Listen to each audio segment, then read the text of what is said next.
Chapter 430. The South Jean royal merchant in the West Pavilion on the third floor was willing to offend the bigwigs of the Tang Empire to participate in the bidding for the chicken soup calligraphy. This could only be the will of the crown prince behind the royal merchant. As the future emperor of the South Jean kingdom, who was the most hostile to the Tang Empire, he was willing to spend a large sum of money to purchase the chicken soup calligraphy to make a name for Ning Quebec. Other than the fact that he was crazy, Ning Ke could not understand why. In the end, his train of thought deviated from the right path and entered the realm of evil. Chu Yuxian did not know that Ning Ke's question was full of hidden meanings. He replied, "The South Jean Kingdom Crown Prince is known for being lecherous. How would he be interested in men? I have never heard of him liking calligraphy." Just as the two of them were conversing, the bidding for the chicken soup calligraphy in Stone Residence became more and more intense. There were still only two parties bidding, the steward of the Grand Secretary's mansion and the royal merchant from the South Jean Kingdom. But with just the two of them bidding, sparks flew in all directions. Ning Ke had long forgotten why the Crown Prince of South Jean Kingdom wanted to buy the chicken soup stickers as he listened to the increasing bids and the increasing amount of money. He was very satisfied. Not long after, the price of the chicken soup calligraphy rose to 18,000 taels of silver. The sound of curtains being drawn could be heard from the third floor. The butler of Grand Secretary Wang's mansion walked out with a sullen face. He stood by the railing and looked in the direction of the West Pavilion. He sneered and said, "The Tang Empire has always convinced people with reason and virtue. This is Chang, and I will not bully you people from the South Jean Kingdom." The bamboo curtain of the West Pavilion was lifted, and a slightly plump middle-aged merchant with a ruddy complexion slowly walked out. He was dressed in a brocade robe with a jade pendant on his waist. He had an extraordinary bearing. He looked at the chief steward and said, "I have an important mission, so I don't dare to give up easily. Please forgive me, chief steward." The price had been shouted, and the harsh words had been spoken. What followed was naturally a repeat of the previous bidding process. Although none of the parties suddenly increased the price by too much, as time passed, the price of the chicken soup calligraphy on the stage gradually increased to a jaw-dropping level. 31,000 taels of silver, 32,000 taels of silver, 33,000 taels of silver. The chief steward of the Grand Secretary's mansion looked gloomy as he stared at the South Jean merchant in the West Pavilion and bid 33,000 taels of silver. With the Grand Secretary's seniority as a senior statesman of 3 dynasties, no matter how strict the laws of the Tang Empire were, it could not stop the riches hidden in his mansion. 30,000 taels of silver was indeed a lot, but it would not frighten the chief steward. However, everyone knew that he was backed by Grand Secretary Wang. A courtier spending 10,000 taels of silver on a section of calligraphy would definitely cause some discussion. Therefore, he wanted to see the merchant from the South Jean Kingdom back off. Who would have thought that the South Jean Kingdom royal merchant would add another 1,000 taels of silver without hesitation? Looking at his calm expression, it seemed that he would not care even if he added tens of thousands of taels of silver. The chief caretaker of the Grand Scholar Manor looked even gloomier. There were some foreign envoys and merchants in the stone house. Most of them were Tangs, the wealthiest kind. They could not help but feel annoyed at the South Jean royal merchant's actions. It was not that they did not have money, but no matter how much they loved Sir Ning's calligraphy, they would feel that the price was too high. The South Jean royal merchant did not seem like he was here to buy the section. Instead, he seemed like he was here to compete with the Tangs, or even to embarrass them. Discussion started in the pavilion. 2 royal merchants from the Tang Empire who lived in the south city of Chang and prepared to bid. The atmosphere became more heated, or rather tense. The only person who could remain calm was probably the seller, Zhongli. He had long known that the South Jean royal merchant was in Chang, and so he had expected such a scene. It could even be said that he had single-handedly caused the conflict between the Tangs and the South Jean Kingdom. Zhongli was the son of the Zhong family in Yangwan. Yangwan was the most prosperous city in the southern border of the Tang Empire. It was very close to the South Jean Kingdom. In fact, it had been the northern capital of the South Jean Kingdom 300 years ago. As such, The people who lived there knew the South Jin Kingdom very well. Even though he had been chased out of the Zhong family a long time ago, he knew everything that had happened in the South Jin Kingdom. He was well aware of the sensitivity and even abnormal self-esteem of the South Jin Kingdom people when they faced the Tangs. Because of something, he was certain that the South Jin royal merchant would not give up on the chicken soup calligraphy, no matter what. That was why he dared to say in front of everyone that the chicken soup calligraphy would sell for at least 30,000 taels of silver. Now that it had passed the 30,000 taels of silver, Zhongli could not help but feel proud. As a seller, his greatest honor was to leave his name in the history books along with the goods he sold. As a seller, Zhongli could be calm, happy, and proud. However, as the owner of the stone house, the boss found that the atmosphere was too intense and out of control. He could not be happy no matter what. It was good to earn more commission, but what would he do if he offended two important figures? The boss stood behind a pillar on the first floor. He looked at Zhongli with a gloomy expression and signaled with his eyes.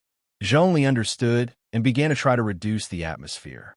However, as an imperial merchant of the Tang Empire brazenly joined the battle, his attempt to end the auction suddenly turned into a bubble. Hearing the increasing amount of money, even Zhongli, who had seen more extravagant auctions and bigger scenes, began to feel nervous and even terrified. The bidding had already become a battle between the Tang and the South Jin Kingdom. Although this battle had nothing to do with powerhouses or cavalry, it was only about money. However, it was not something he could control. Zhongli lifted his sleeves to wipe his sweat. He realized that he had underestimated the determination of the people of Chong and to protect their pride. He had also underestimated the influence of the crown prince of the South Jin Kingdom on the South Jin royal merchant. The royal merchant of the South Jin Kingdom made another unbelievable offer. Then, he looked at the nobles of the Tang Empire in the pavilion and smiled. The South Jin Kingdom is not as wealthy as the Tang Empire, and I'm just a small merchant. I'm not worthy of your attention. However, the South Jin Kingdom is one of the few big countries, and we still have some silver in our treasury. Hearing this, the pavilion was in an uproar. Although the Tang people present were rich, if the South Jin royal merchant used the South Jin Kingdom's national treasury to bid, who could be his match? Unless the Tang emperor took out the silver from the palace treasury and bid. Just as the merchant had said, although the South Jin Kingdom was not as wealthy as the Tang Empire, how could a royal merchant or a grand secretary compare to the amount of silver in their national treasury? Were they really going to be humiliated by the South Jin royal merchant today? Although they could bid as high as they wanted, what if the South Jin royal merchant suddenly stopped bidding? They could not go back on their word when the time came. The laws of the Tang Empire were not just for show and Chang'an. How can you use the silver in the national treasury to fight with someone? Ninkei looked at the South Jin royal merchant. He could not understand what was happening. Chu Yuxian said mockingly, "How would such a backward country know any rules?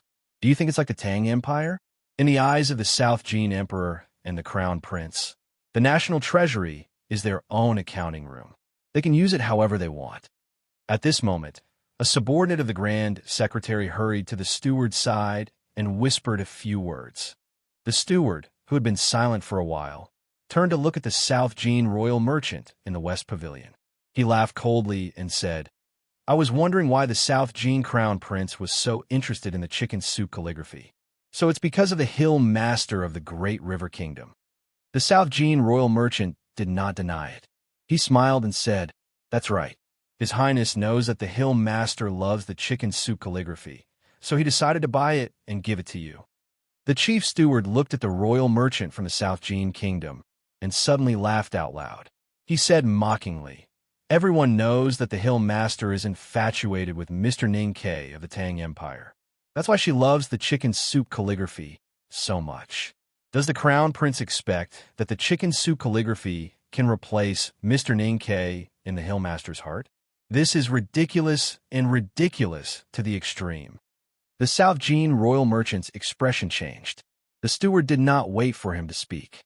He continued mockingly, "You're trying to use something that belongs to a woman's beloved to make her fall in love with someone else. I really don't know what the crown prince is thinking. I didn't expect the South Gene people to be trash on the battlefield. The swordmaster from the Sword Garret is trash. You're even so useless in love. The South Gene royal merchant's face darkened at the humiliation.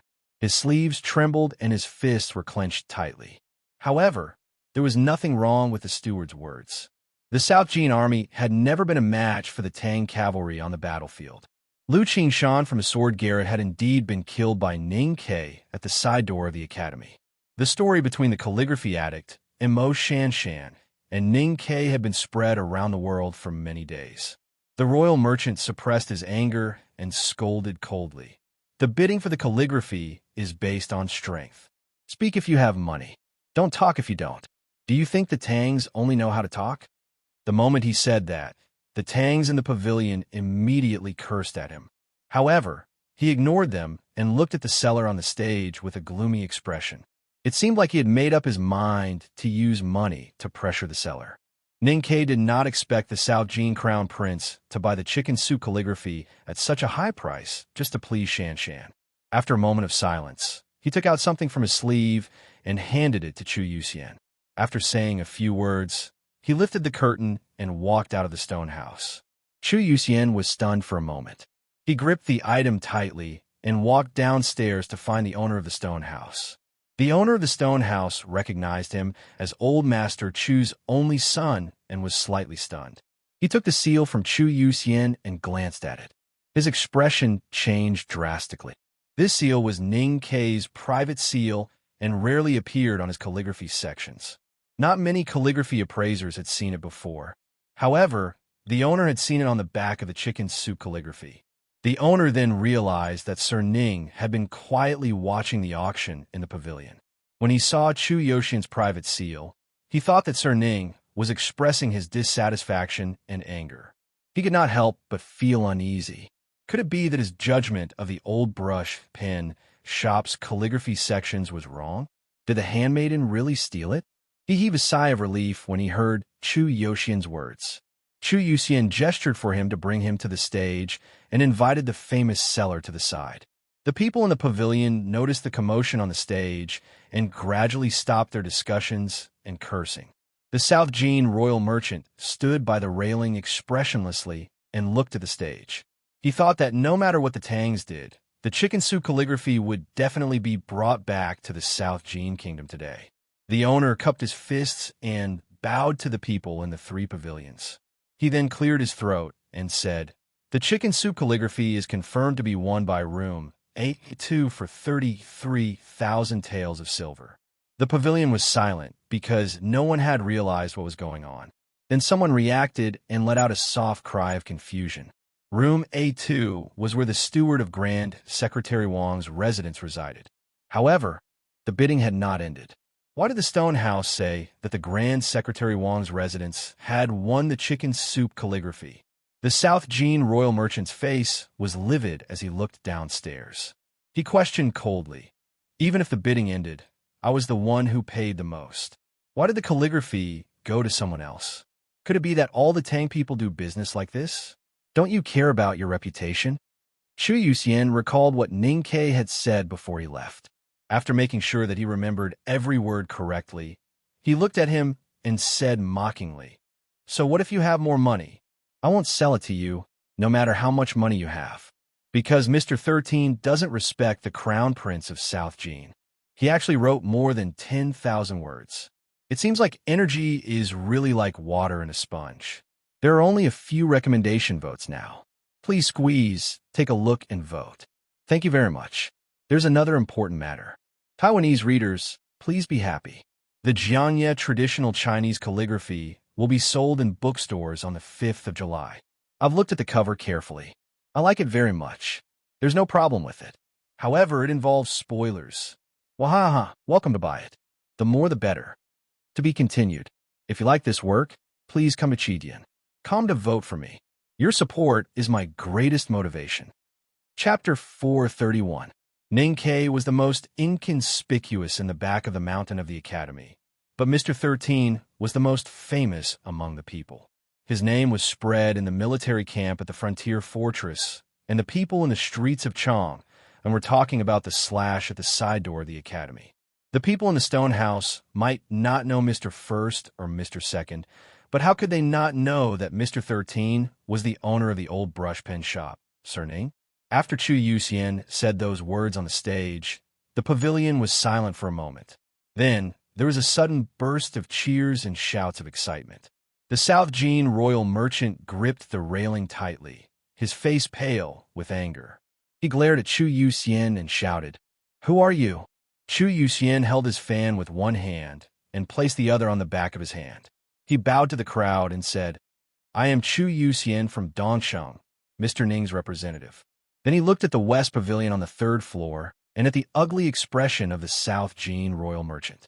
He smiled and said, "I can sell the chicken soup calligraphy to anyone but you South Jean people. Do you have a problem with that?" The South Jean royal merchant trembled with anger and scolded, "How can you say that?" The owner of the stone house cupped his hands and explained, "Today, the old brush pen shop's 7 calligraphy pieces have special rules. The supplementary rules have been sent to everyone. Everyone should know that Sir Ning has the right to choose his own buyer." The South Jean royal merchant thought of the document he had seen on the table in the pavilion and suppressed his anger. His chest heaved up and down as he said, "Even if Sir Ning has the right to choose his own buyer, he should be the one to do it. How can he let this representative, who we don't even know is the real one, exercise his right?" Did the old brush pen shop know about what happened just now? Was Sir Ning here just now? "You Tangs, don't use such shameless methods." The owner was silent for a moment before he smiled and said, "You are right. Sir Ning was here just now, but he has already left.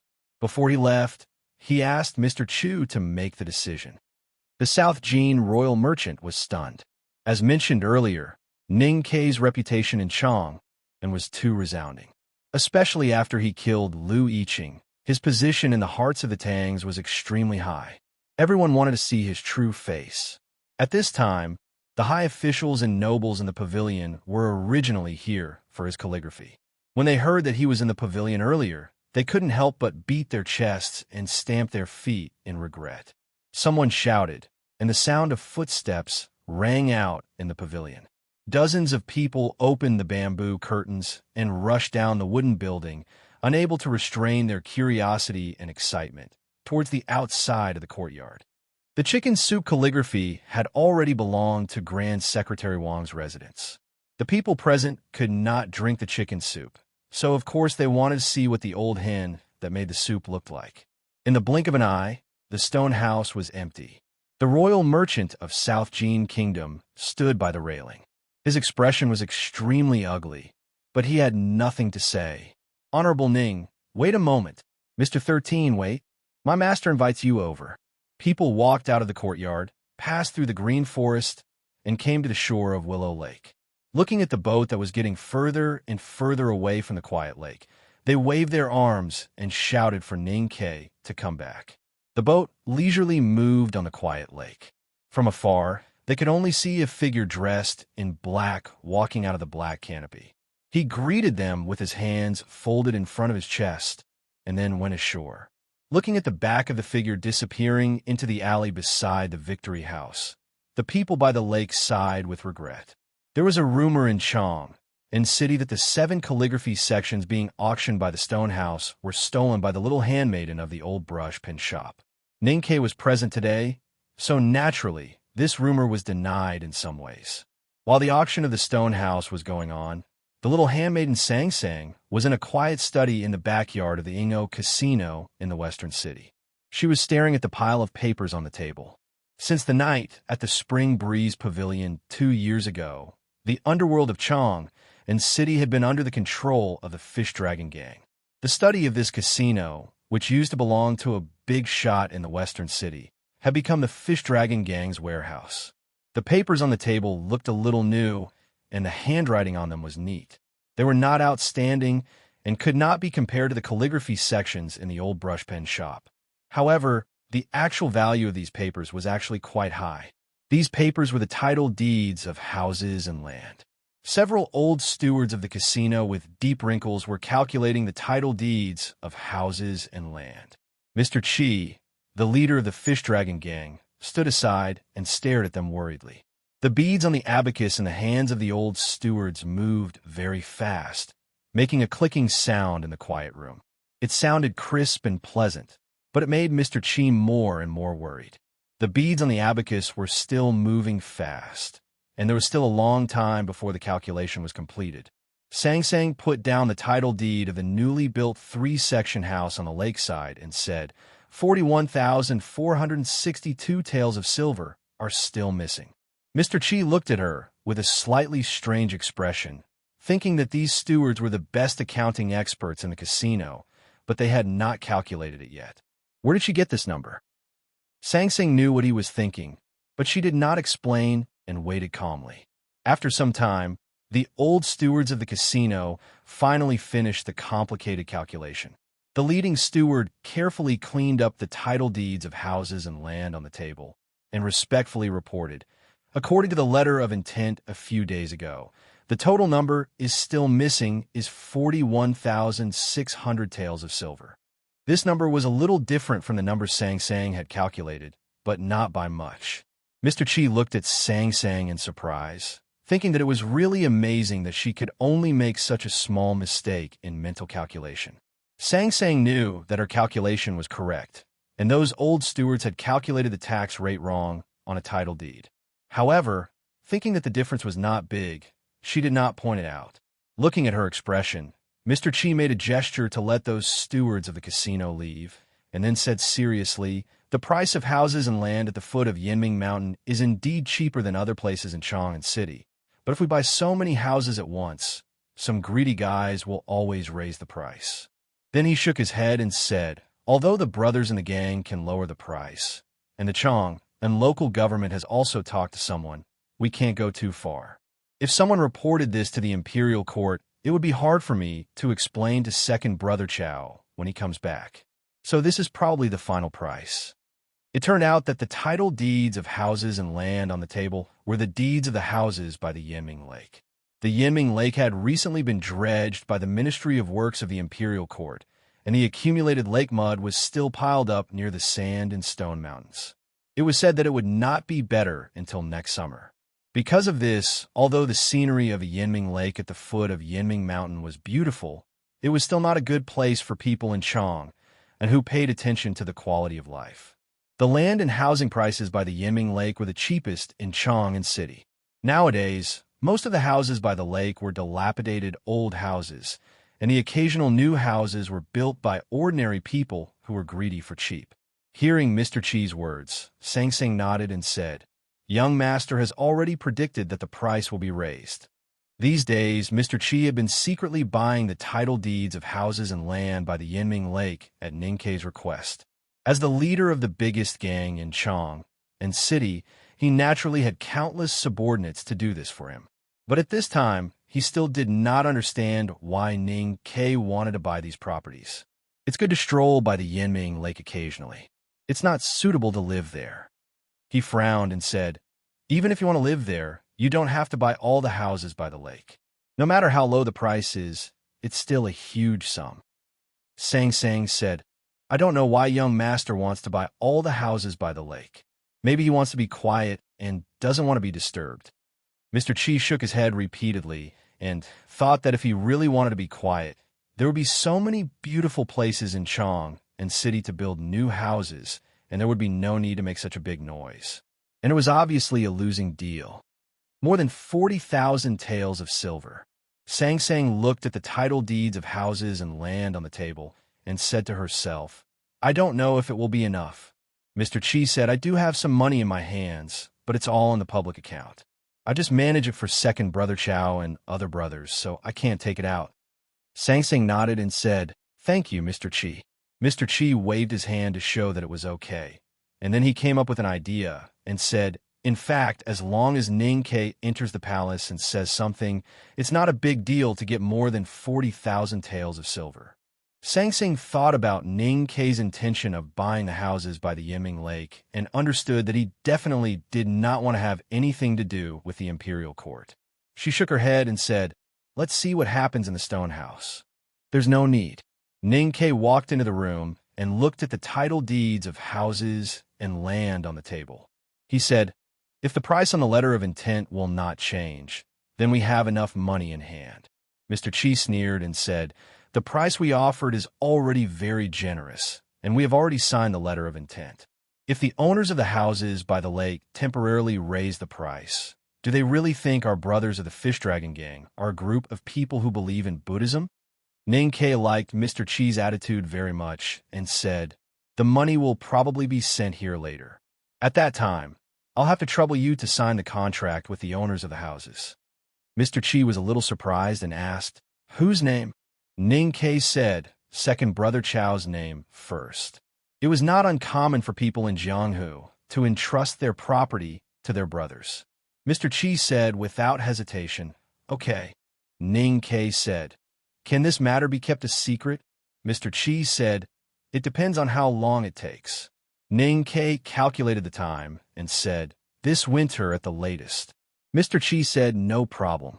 After leaving the Ingo Casino in the western city, Ning Ke and Sang Sang did not directly go back to the old brush pen shop, but went to Yinming Mountain. The two looked at the lake at the foot of the mountain and those scattered courtyards on the other side of the lake. The reason why they bought these courtyards was that the old brush pen shop was too busy now. Although Ning Ke liked the lively atmosphere of Lin 47th Street very much, he knew that he could not continue to live there after the visit of the great divine priest of Revelation. He bought all the courtyards by the lake for the sake of tranquility, but there were other more important reasons. However, those reasons did not need to be known by others. Sang Sang looked at the houses on the other side of the lake and asked, "Will we live here in the future?" Ning Ke nodded and said, "After winter, this lake will be frozen solid. Only one chapter today, then I feel that my state is almost back. I'll go to work on the outline. To be continued. If you like this work, please come to Chidian. Come to vote for it. Your support is my biggest motivation." Chapter 432. It was late spring in Chang, and the temperature was getting hotter. But it was the best season in the wilderness in the north. The breeze blew through the knee-high grass like a green ocean. About 50 miles north of the Left King's Palace, there were many colors in the green ocean near the Min Mountain. The scorched ground, the cut grass roots, the broken arrows that were deeply embedded in the ground, and the traces left by the tactical arrays showed that a war had just ended here. The war came to the wilderness with spring and ended as spring deepened. The Central Plains Allied forces were strong, and with the help of the palace's cavalry, they started a series of battles with the Desolate Man tribes that were migrating south. The cruel war lasted for nearly 100 days, and many people died on both sides. However, the Desolate Man managed to hold on to the last line of defense and kept the most important and fertile pastures. The West Hill Divine Palace issued an edict, and all the country's provisions were continuously transported to the Yen Kingdom. Even with the help of powerful cultivators, they still failed to drive the Desolate Man back to the cold region. The reason was that the Desolate Man warriors were strong. The Tang cavalry and the West Hill Papal cavalrymen did not take action. The smell of burning embers floated on the grassland after the war. Not far away, on the sloping meadow of Min Mountain, there were hundreds of piles of stones. All kinds of cloth strips were hung on the piles, dancing in the spring breeze. These piles of stones were the graves of the grassland cavalrymen. Bodies of the Desolate Man warriors were rarely seen on the grassland, because no matter how fierce the war was, the Desolate Man would bring their dead companions back to the tribe at all costs. After nearly 100 days of war, the Central Plains Coalition Army did not capture a single Desolate Man. The Tang cavalry, who rode on horses to clean up the battlefield, looked at the piles of stones in the distance and thought of the Desolate Man's performance on the battlefield. They were vigilant and a little impressed. Never be a captive and never leave a comrade behind. This was also the iron rule of the Tang army. The Tang army finally understood why the Desolate Men were called natural-born warriors 1,000 years ago, and why their ancestors spent so much effort to drive the Desolate Men out of the wilderness. They were all the best warriors, so it was not surprising that the Tang army admired the Desolate Man tribe. They wanted to find a chance to fight with the powerful Desolate Man regretfully.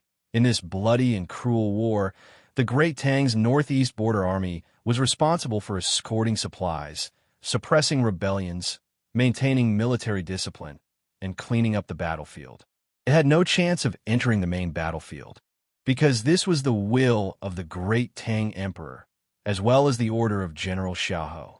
Xiaohou looked at the fertile grassland under his feet and the grass roots that had been stepped into the soil by his boots.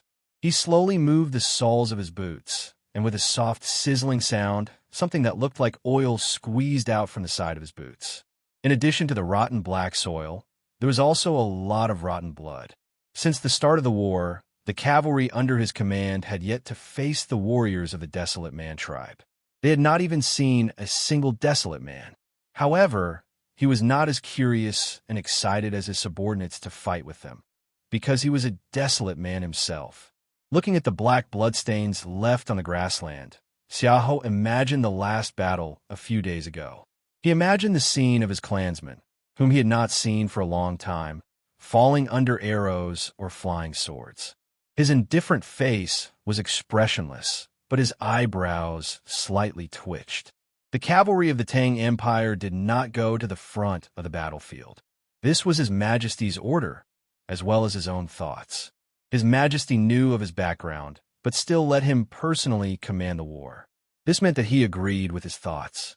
Xiaohou was very grateful for His Majesty's trust. A clear whistle came from afar. He looked up expressionlessly and saw a grassland girl riding a horse and herding hundreds of sheep a few hundred feet below the meadow. Not long after the war, the people on the grassland started herding again. From his point of view, life was always peaceful and simple. The war was just an interlude.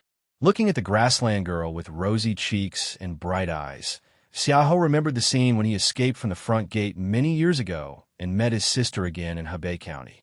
Then he confirmed that his gratitude to His Majesty had nothing to do with the trust and tolerance he had shown over the years.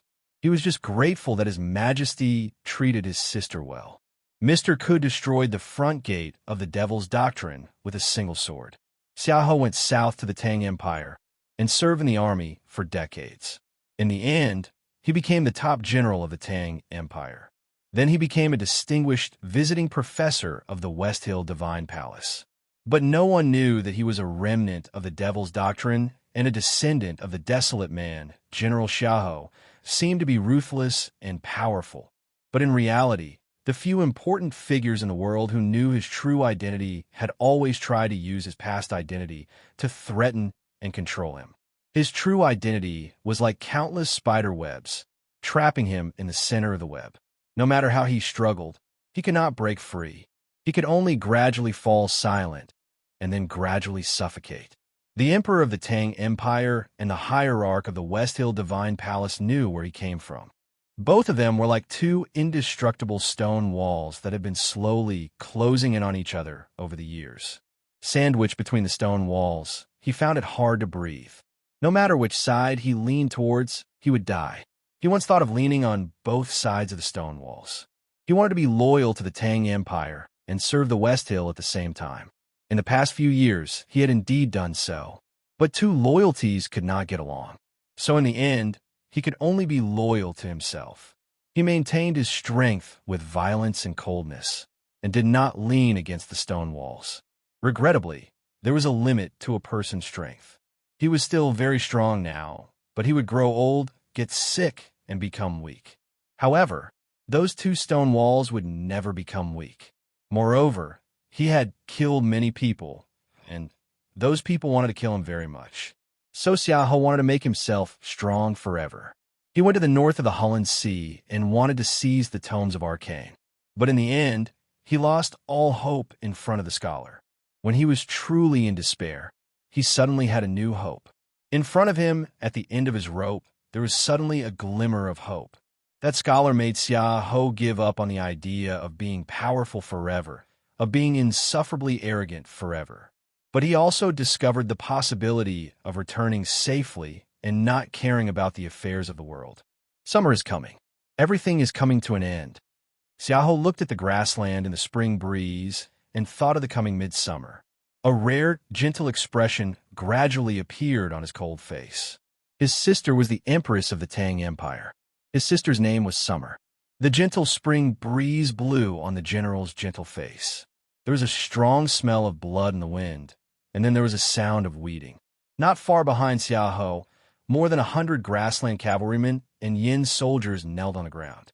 Under the bright knife light, their heads were separated from their bodies, and blood flowed into the sea of grass.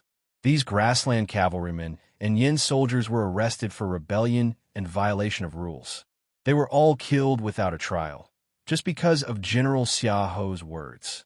On the battlefield, the northeast border military of the Tang Empire was responsible for maintaining military discipline and suppressing rebellions. But today's execution without a trial had seriously violated the rules of the Divine Hall and the law of the Tang Empire. But the law of the Tang Empire could not control the general. So Xiaoho killed people like grass. His expression did not change. An officer rode a war horse and galloped from the direction of the military camp. Xiaoho took the letter handed by the officer. Although he was stationed in Tuyang City all year round and was far away in the wilderness, he was after all the defender general of the Tang Empire. He had many spies in Chang and city and the imperial court. He did not have many personal relationships with defender general of the state, Su Shi, but they respected each other. So some things in the military ministry would be passed directly to the military camp through those spies. The letter described what had happened in Chang and city recently. Xiaoho knew about the 2 conversations between Su Shi and Ning Quebec. He also knew about the death of Huang Xing and Yushu Aizhu on the rainy street. So he read the letter in silence for a long time. Last year in Tuyang City, he had reached an agreement with the Academy.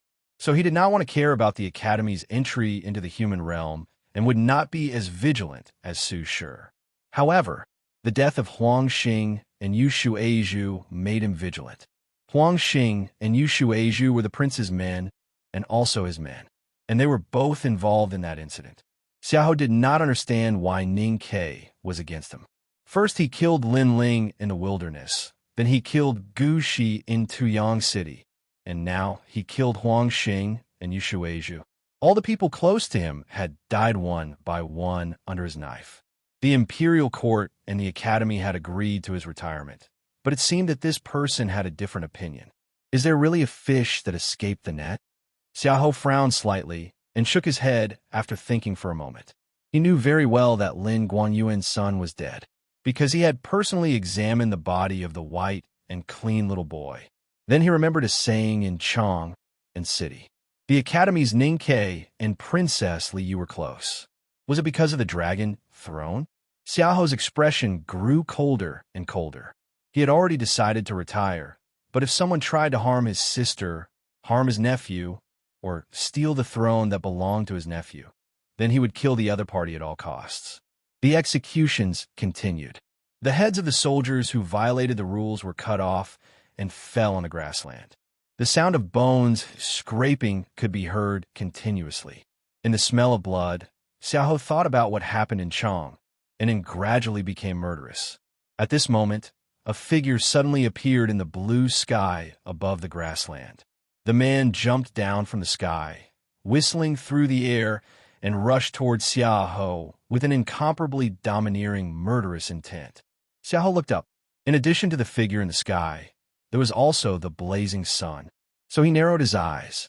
He was already very familiar with this scene. He had seen it on the northern shore of the Holland Sea. These days, he had seen it several times. So he did not panic, and his expression was still calm and indifferent. An extremely fierce aura gushed out from his body. His leather boots stepped deeply into the soft grassland soil. The next moment, the soft soil instantly became extremely hard. With the soles of his boots as the center, countless traces like a spider web appeared on the grassland. Xiaoho stood in the middle of the grassland that was cracked like a spider web. With the huge counterforce from his feet, he flew into the sky. His battle robe fluttered. He was as fast as a flying bird and as bright as a god. Tang, the world wayfarer of the devil's doctrine, jumped down from the sky. Xiaoho, the former powerhouse of the devil's doctrine, flew into the sky. The two men met in the sky above the grassland. Once they met, it was like a bolt from the blue. In the clear sky, a muffled thunder suddenly sounded. A powerful shockwave began to spread from the sky in all directions. In the distance, the sheep that were lowering their heads to graze were startled and fell to the ground. The grassland girl who was herding the sheep was startled and fell off her horse. The Tang soldiers who were executing the military law covered their ears and knelt down in pain. The strong wind blew, and the sea of grass was flattened and broken grass was flying. I'm still one breath away. 1 chapter today and 2 chapters tomorrow. I'll gradually pull myself back to the state. To be continued. If you like this work, please come come to vote for me. Your support is my greatest motivation. Chapter 433. The two silhouettes met in the air, like the legendary floating mountains in the depths of the western wilderness colliding with each other. The terrifying sound of the collision reverberated in all directions. The sharp, blood-red broadsword stirred up countless whistling sounds in the air, as if the blue sky was about to be split open. However, most of the momentum of the broadsword was blocked by a pair of iron fists. Occasionally, the broadsword broke through Xiaoho's iron fists and fell on his body. Xiaoho's battle robe would emit a pale yellow luster, preventing the sharp broadsword from biting into his body. The blood-red broadsword was the most powerful weapon of the front gate of the Devil's Doctrine. Although it could not break into Xiaoho's body, its weight and the impact made it a horrible iron hammer, hitting Xiaoho's body heavily. Xiaoho's iron fists were iron hammers, mercilessly hitting Tang's chest and abdomen. In the blink of an eye, the two powerhouses of the Devil's Doctrine hit each other countless times in the air.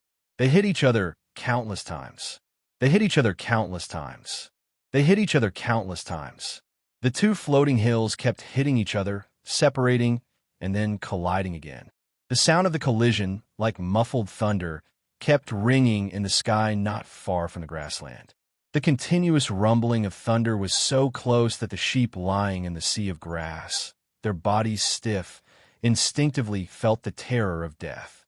Terrified, they propped up their limp legs and fled in all directions. The grassland girl, who fell from the horse, lay in the grass and looked at the two godlike figures in the sky. She was so shocked and scared that she turned into a fool. She couldn't care less about her flock of sheep. The soldiers of the Tang army, who were enforcing the military law, covered their ears and knelt on the grass with pale faces. 3 soldiers who were lucky enough not to be beheaded could not cover their ears because their hands were tied. Black blood gradually flowed out of the corners of their eyes and noses. A moment later, they were shocked to death by the collision of the two powerhouses in the air. The horses on the meadow neighed in panic. The heaviest muffled thunder sounded in the sky above the grassland. The fierce wind swept the earth from the sky, breaking the long grass and flying everywhere. The two figures in the air finally separated, retreated hundreds of feet, and fell on the grassland. 2 muffled sounds almost at the same time sounded on the grassland. Xiaoho and Tang's domineering aura leaked out a little as their feet landed on the ground. The grassland under their boots suddenly collapsed and turned into 2 pits. The spring grass in the pits turned into broken pieces, like newly built tombs that had not been sealed. Enemy attack. Assassins. Even though they were facing peerless powerhouses like the world wayfarer of the front gate of the Devil's Doctrine, the well-trained border army of the Tang army woke up with a strong will and began to organize a defense line. The sound of horses' hooves and armors collided incessantly. In the military camp at the bottom of the meadow, hundreds of heavily armored black cavalry of the Tang Empire assembled at an unimaginable speed. They formed 2 vanguard formations and galloped out of the camp, leaving grass and dust in their wake as they launched a surprise attack and sealed off the meadow. Then there was the sound of wheels rolling. More than 10 heavy-duty crossbows were pushed out of the camp and aimed at the man on the meadow. Array masters, under the protection of powerful attendants, began to set up temporary arrays. The Tang cavalrymen stared at the man on the meadow with grim expressions. The enemy was only 1 person. The Tang army was fully prepared, but they still sensed an unprecedented danger. The atmosphere on the meadow became extremely tense. Tang stood in the meadow, stood in the slightly sunken pits, stood in front of hundreds of the most elite Tang cavalry in the world, stood in front of countless crossbow bolts. His expression was still calm, still silent, as if he had seen nothing. He only had eyes for Xiaohou, who was not far away. Dun was still wearing the ordinary leather jacket, but compared to the past, his leather jacket looked more shabby, and many parts of it had even rotted. His expression was calm, but his face was somewhat haggard. He had helped the Senior Statesman Society lead the tribe to fight against the Central Plains allied forces for many days. Recently, he had continuously attacked Xiaohou and fought with the Tang army several times. Even if he was an Iron Man, he would still feel tired, especially in the previous battle with Xiaohou. Although it was a short battle, he had suffered serious injuries. Countless holes had appeared on the leather jacket between his chest and abdomen, and the color of blood could be vaguely seen. The blood-red saber in his hand was also somewhat dim. The Tang army was undoubtedly the most powerful army in the world. In the past years, under the command of General Xiaohou, they had conquered the Yin Kingdom in the east and attacked the wilderness in the north. They had won every battle and conquered everything.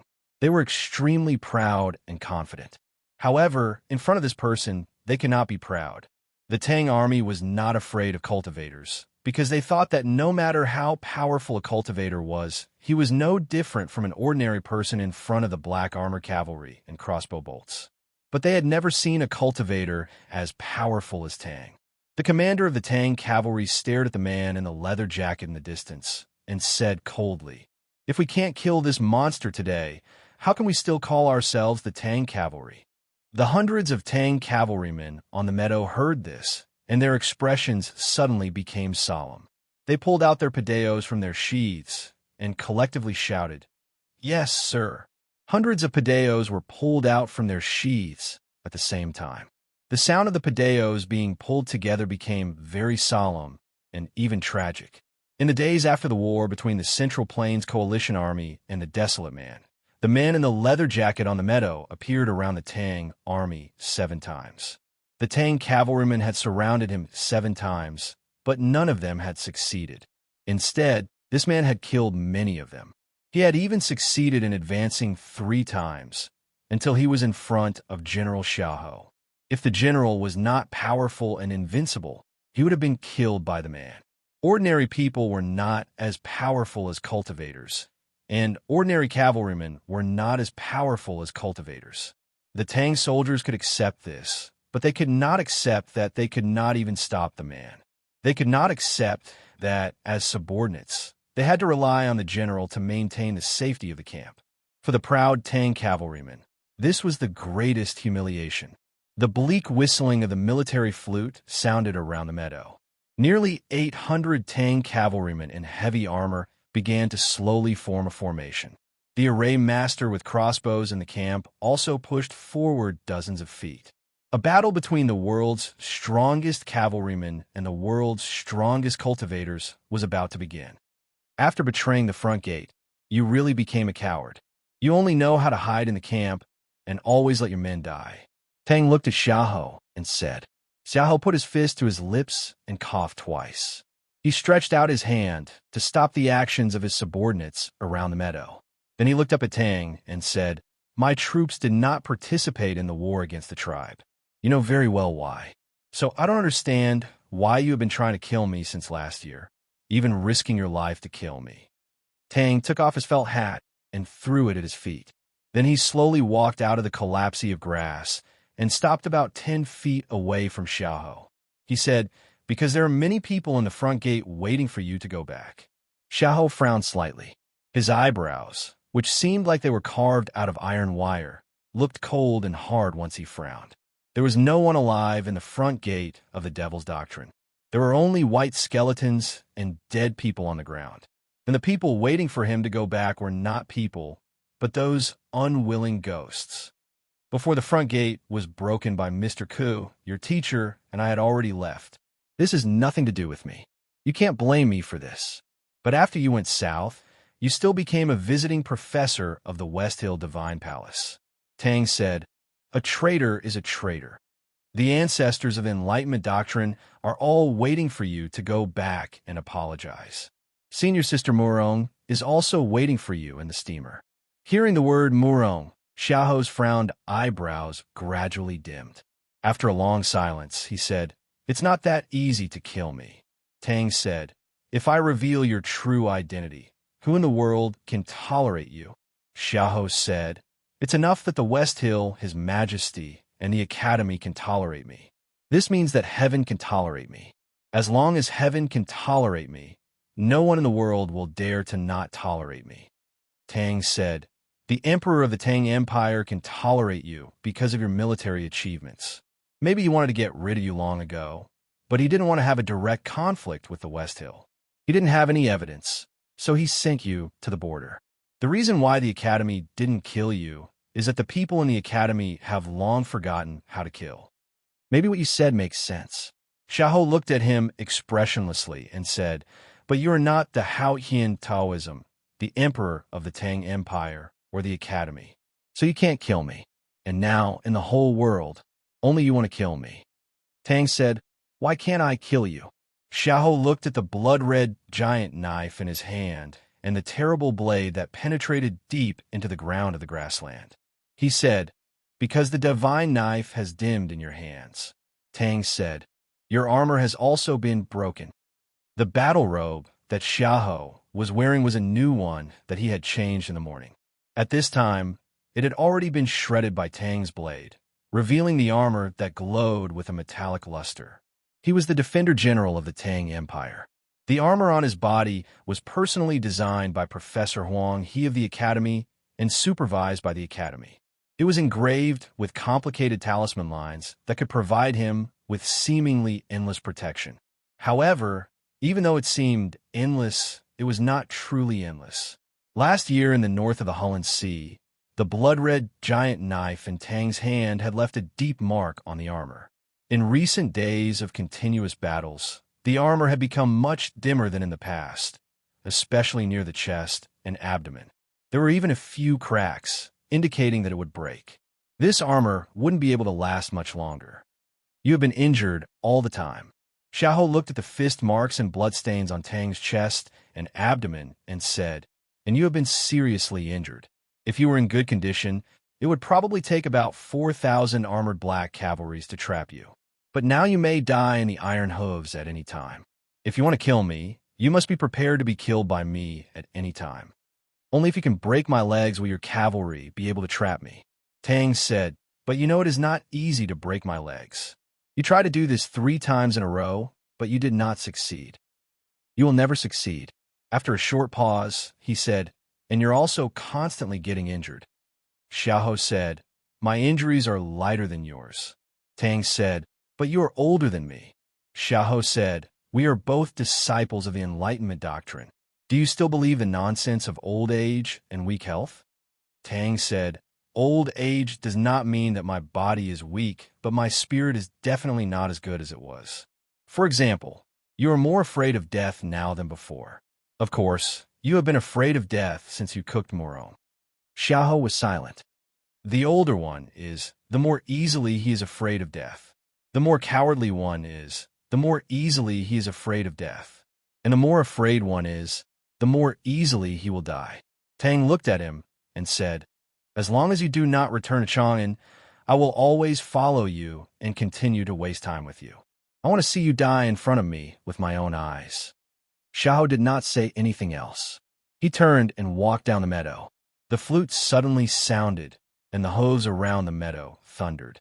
Hundreds of heavy armored black cavalries rushed toward Tang, who was standing quietly on the meadow, like a stream of iron. Xiaoho walked toward the military camp in the distance without looking back. Hearing the roaring flames on the meadow behind him, he did not look back. Listening to the thunder-like impact, he still did not look back.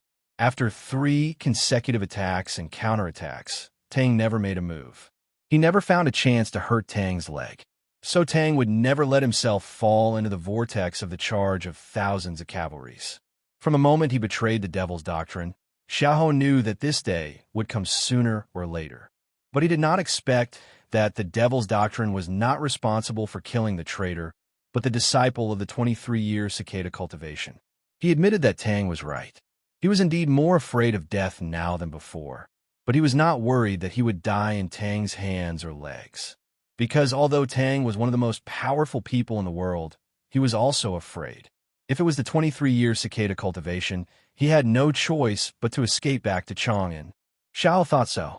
Dozens of old houses and new houses had changed owners by the Yinming Lake at the foot of Yinming Mountain. The new owner did not make too many changes to the lakeside houses.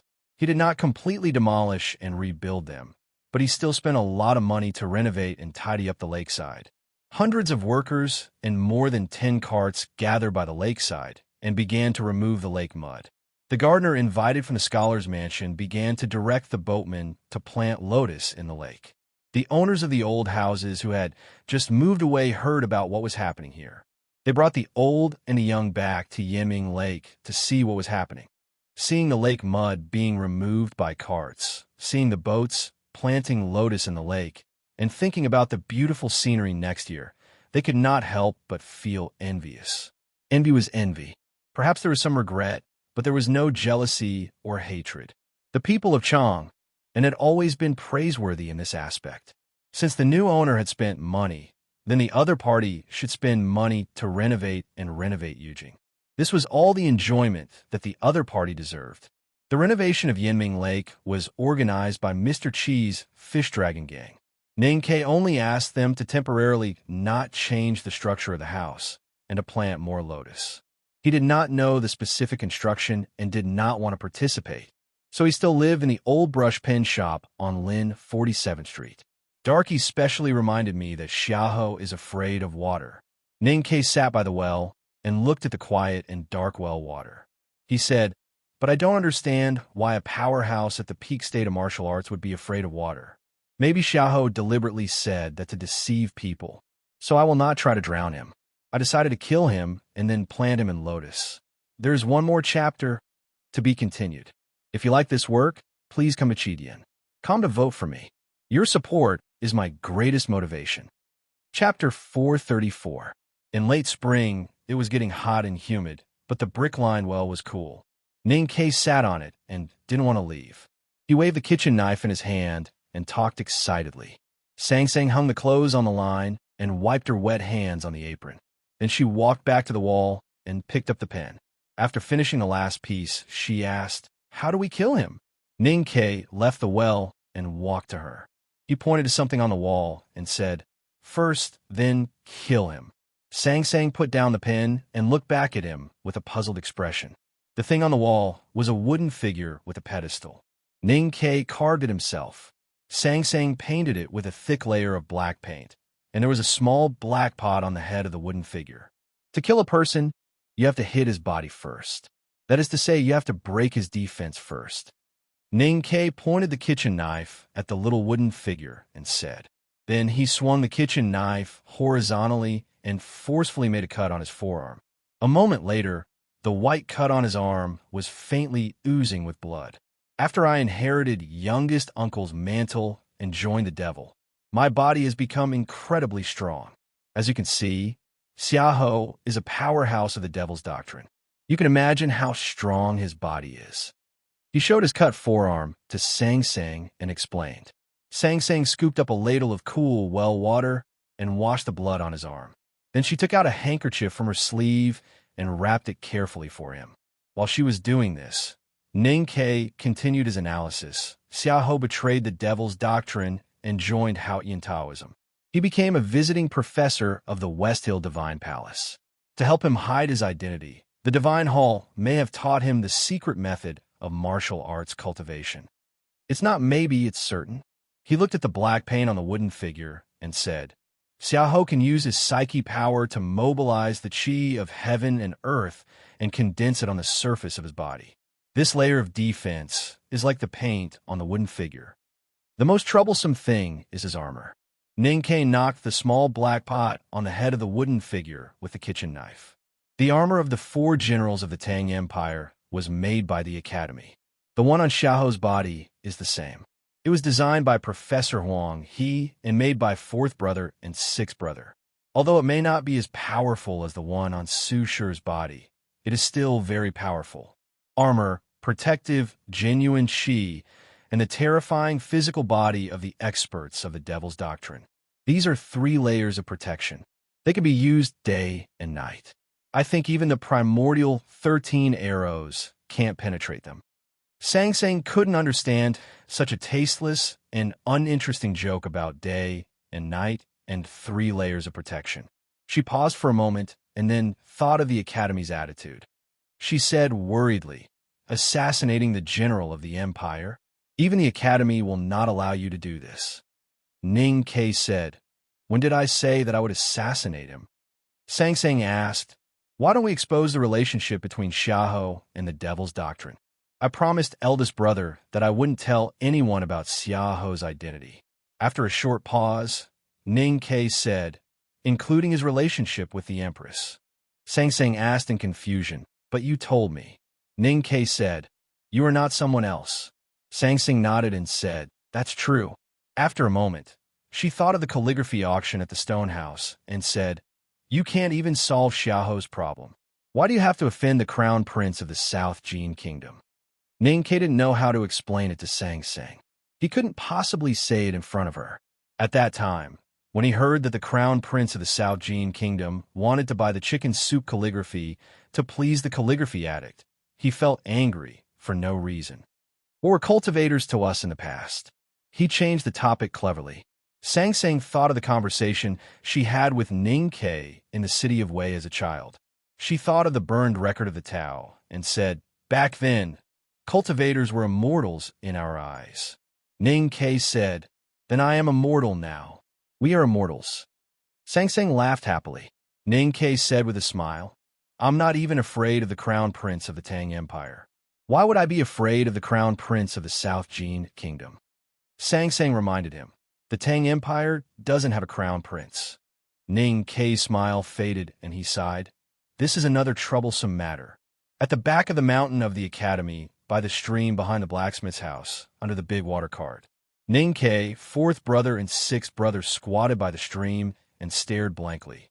After an unknown period of time, 6th brother raised the black iron object in his hand to the sunlight. Ning Ke and 4th brother's eyes followed his movement. It was an iron object that looked like a small wine pot. There were many lines carved on it. Those lines were deep into the money, and most of them were straight. They couldn't see any deeper meaning.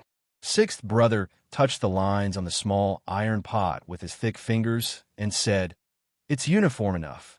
For master blacksmith like 6th brother, the difference that couldn't be seen by the naked eye couldn't escape the touch of his fingers. If his fingers judged that the lines were uniform, then they must be uniform. These lines cut the area of the iron pot into 64 pieces. It's not exactly the same, but it's close enough, especially the depth of the lines and the bearing capacity of the curved surface. It can ensure the uniformity when it breaks. 4th brother picked up a branch from the side, pointed to the small iron pot, and said, "Junior brother's idea sounds very reasonable, but I tried it with gunpowder last night, and it didn't work. I don't know if we should deepen the engraved lines a little bit. Maybe in this way we can guarantee that it will break."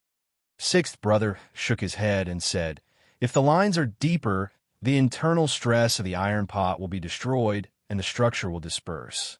Once it breaks, it would just be a firecracker."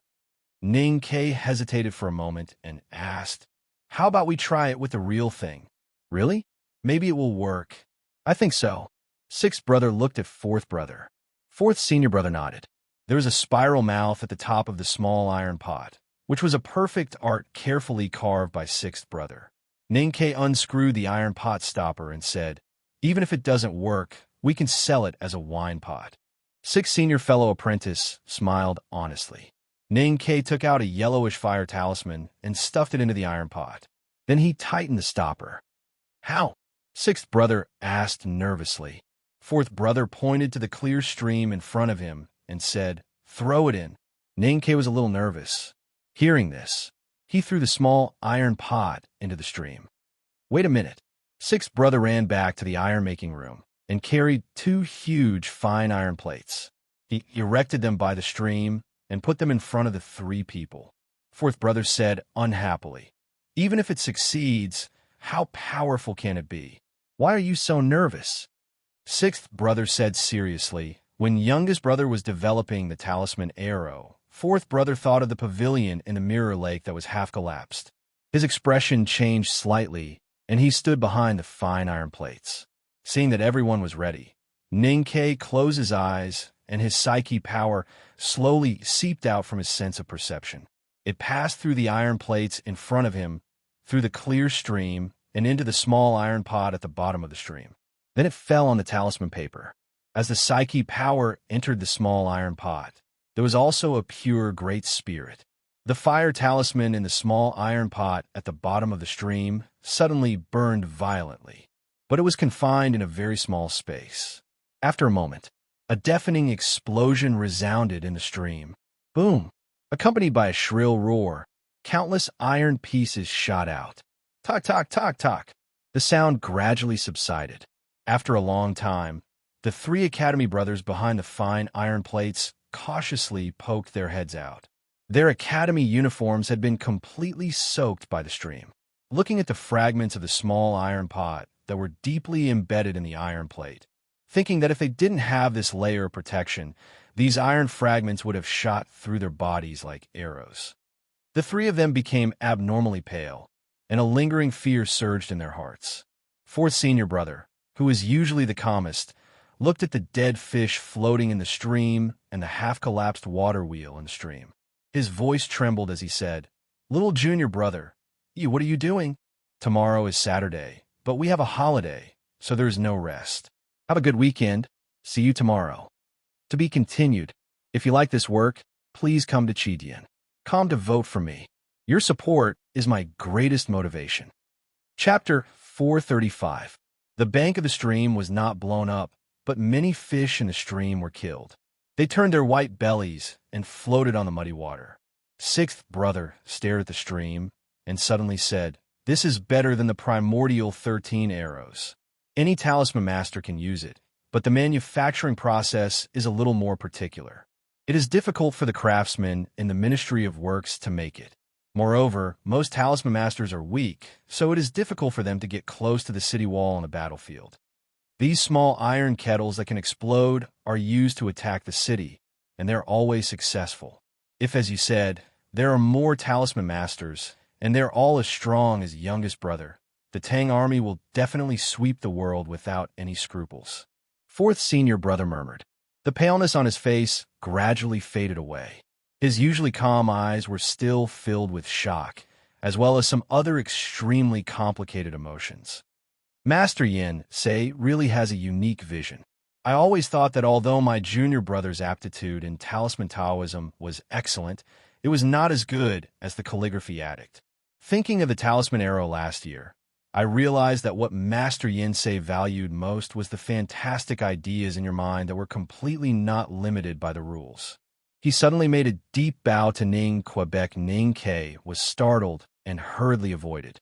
Fourth brother straightened up, looked at his eyes, and said very seriously, "Talisman masters in the eyes of the world are powerful, but they are often restrained in the battle. Today, youngest brother, your wonderful ideas let talisman masters have offensive weapons.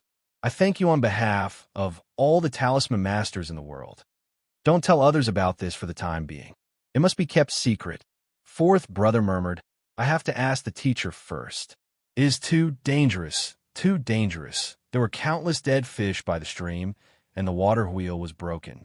Ninkei walked to the iron plate and tried to dig out the fragments of the small iron kettle deeply embedded in the iron plate. However, he found that he could not dig them out with his own strength. He could not help but say, "This is not scientific." According to his design and calculation, the fire talisman burned in the small iron kettle. Because there was too little air in the iron kettle, even if it could successfully explode, it should be far less powerful than the experimental results. So he thought it was not scientific. Suddenly, he remembered that when he activated the talisman paper, he had sent some great spirit into the small iron kettle. In essence, the Great Spirit was the absolutely pure chi of heaven and earth. When a talisman made by a talisman master was not very powerful, if the talisman paper was provided with sufficient pure chi of heaven and earth, the power of the talisman could be greatly enhanced. This was the method that he had thought of when he accepted the challenge from monk Guan Hai of the Lang Temple and meditated for half a day by the Yiming Lake. Previously, he had poured some great spirit into the small iron kettle, which was equivalent to pouring liquid oxygen into the small iron kettle. The liquid oxygen helped the fire talisman burn fiercely, which made the power of the explosion much greater. Apart from himself, could other talisman masters do this? Ning Ke stood by the stream, frowning and thinking hard. He thought that if he really wanted to use this method on the battlefield, the talisman master needed to have a strong enough control over the chi of heaven and earth. In other words, this method had a high requirement for the talisman master's state. There were very few talisman masters in the world, and there were even fewer talisman masters who could enter the upper see-through state. It seemed that it was still wishful thinking to rely on the small iron kettle to change the pattern of the war in the world. However, it could at least change the situation of the battle. The loud noise by the stream startled the people in the back of the mountain of the academy. However, the first to arrive at the stream was not a person, but the proud big white goose.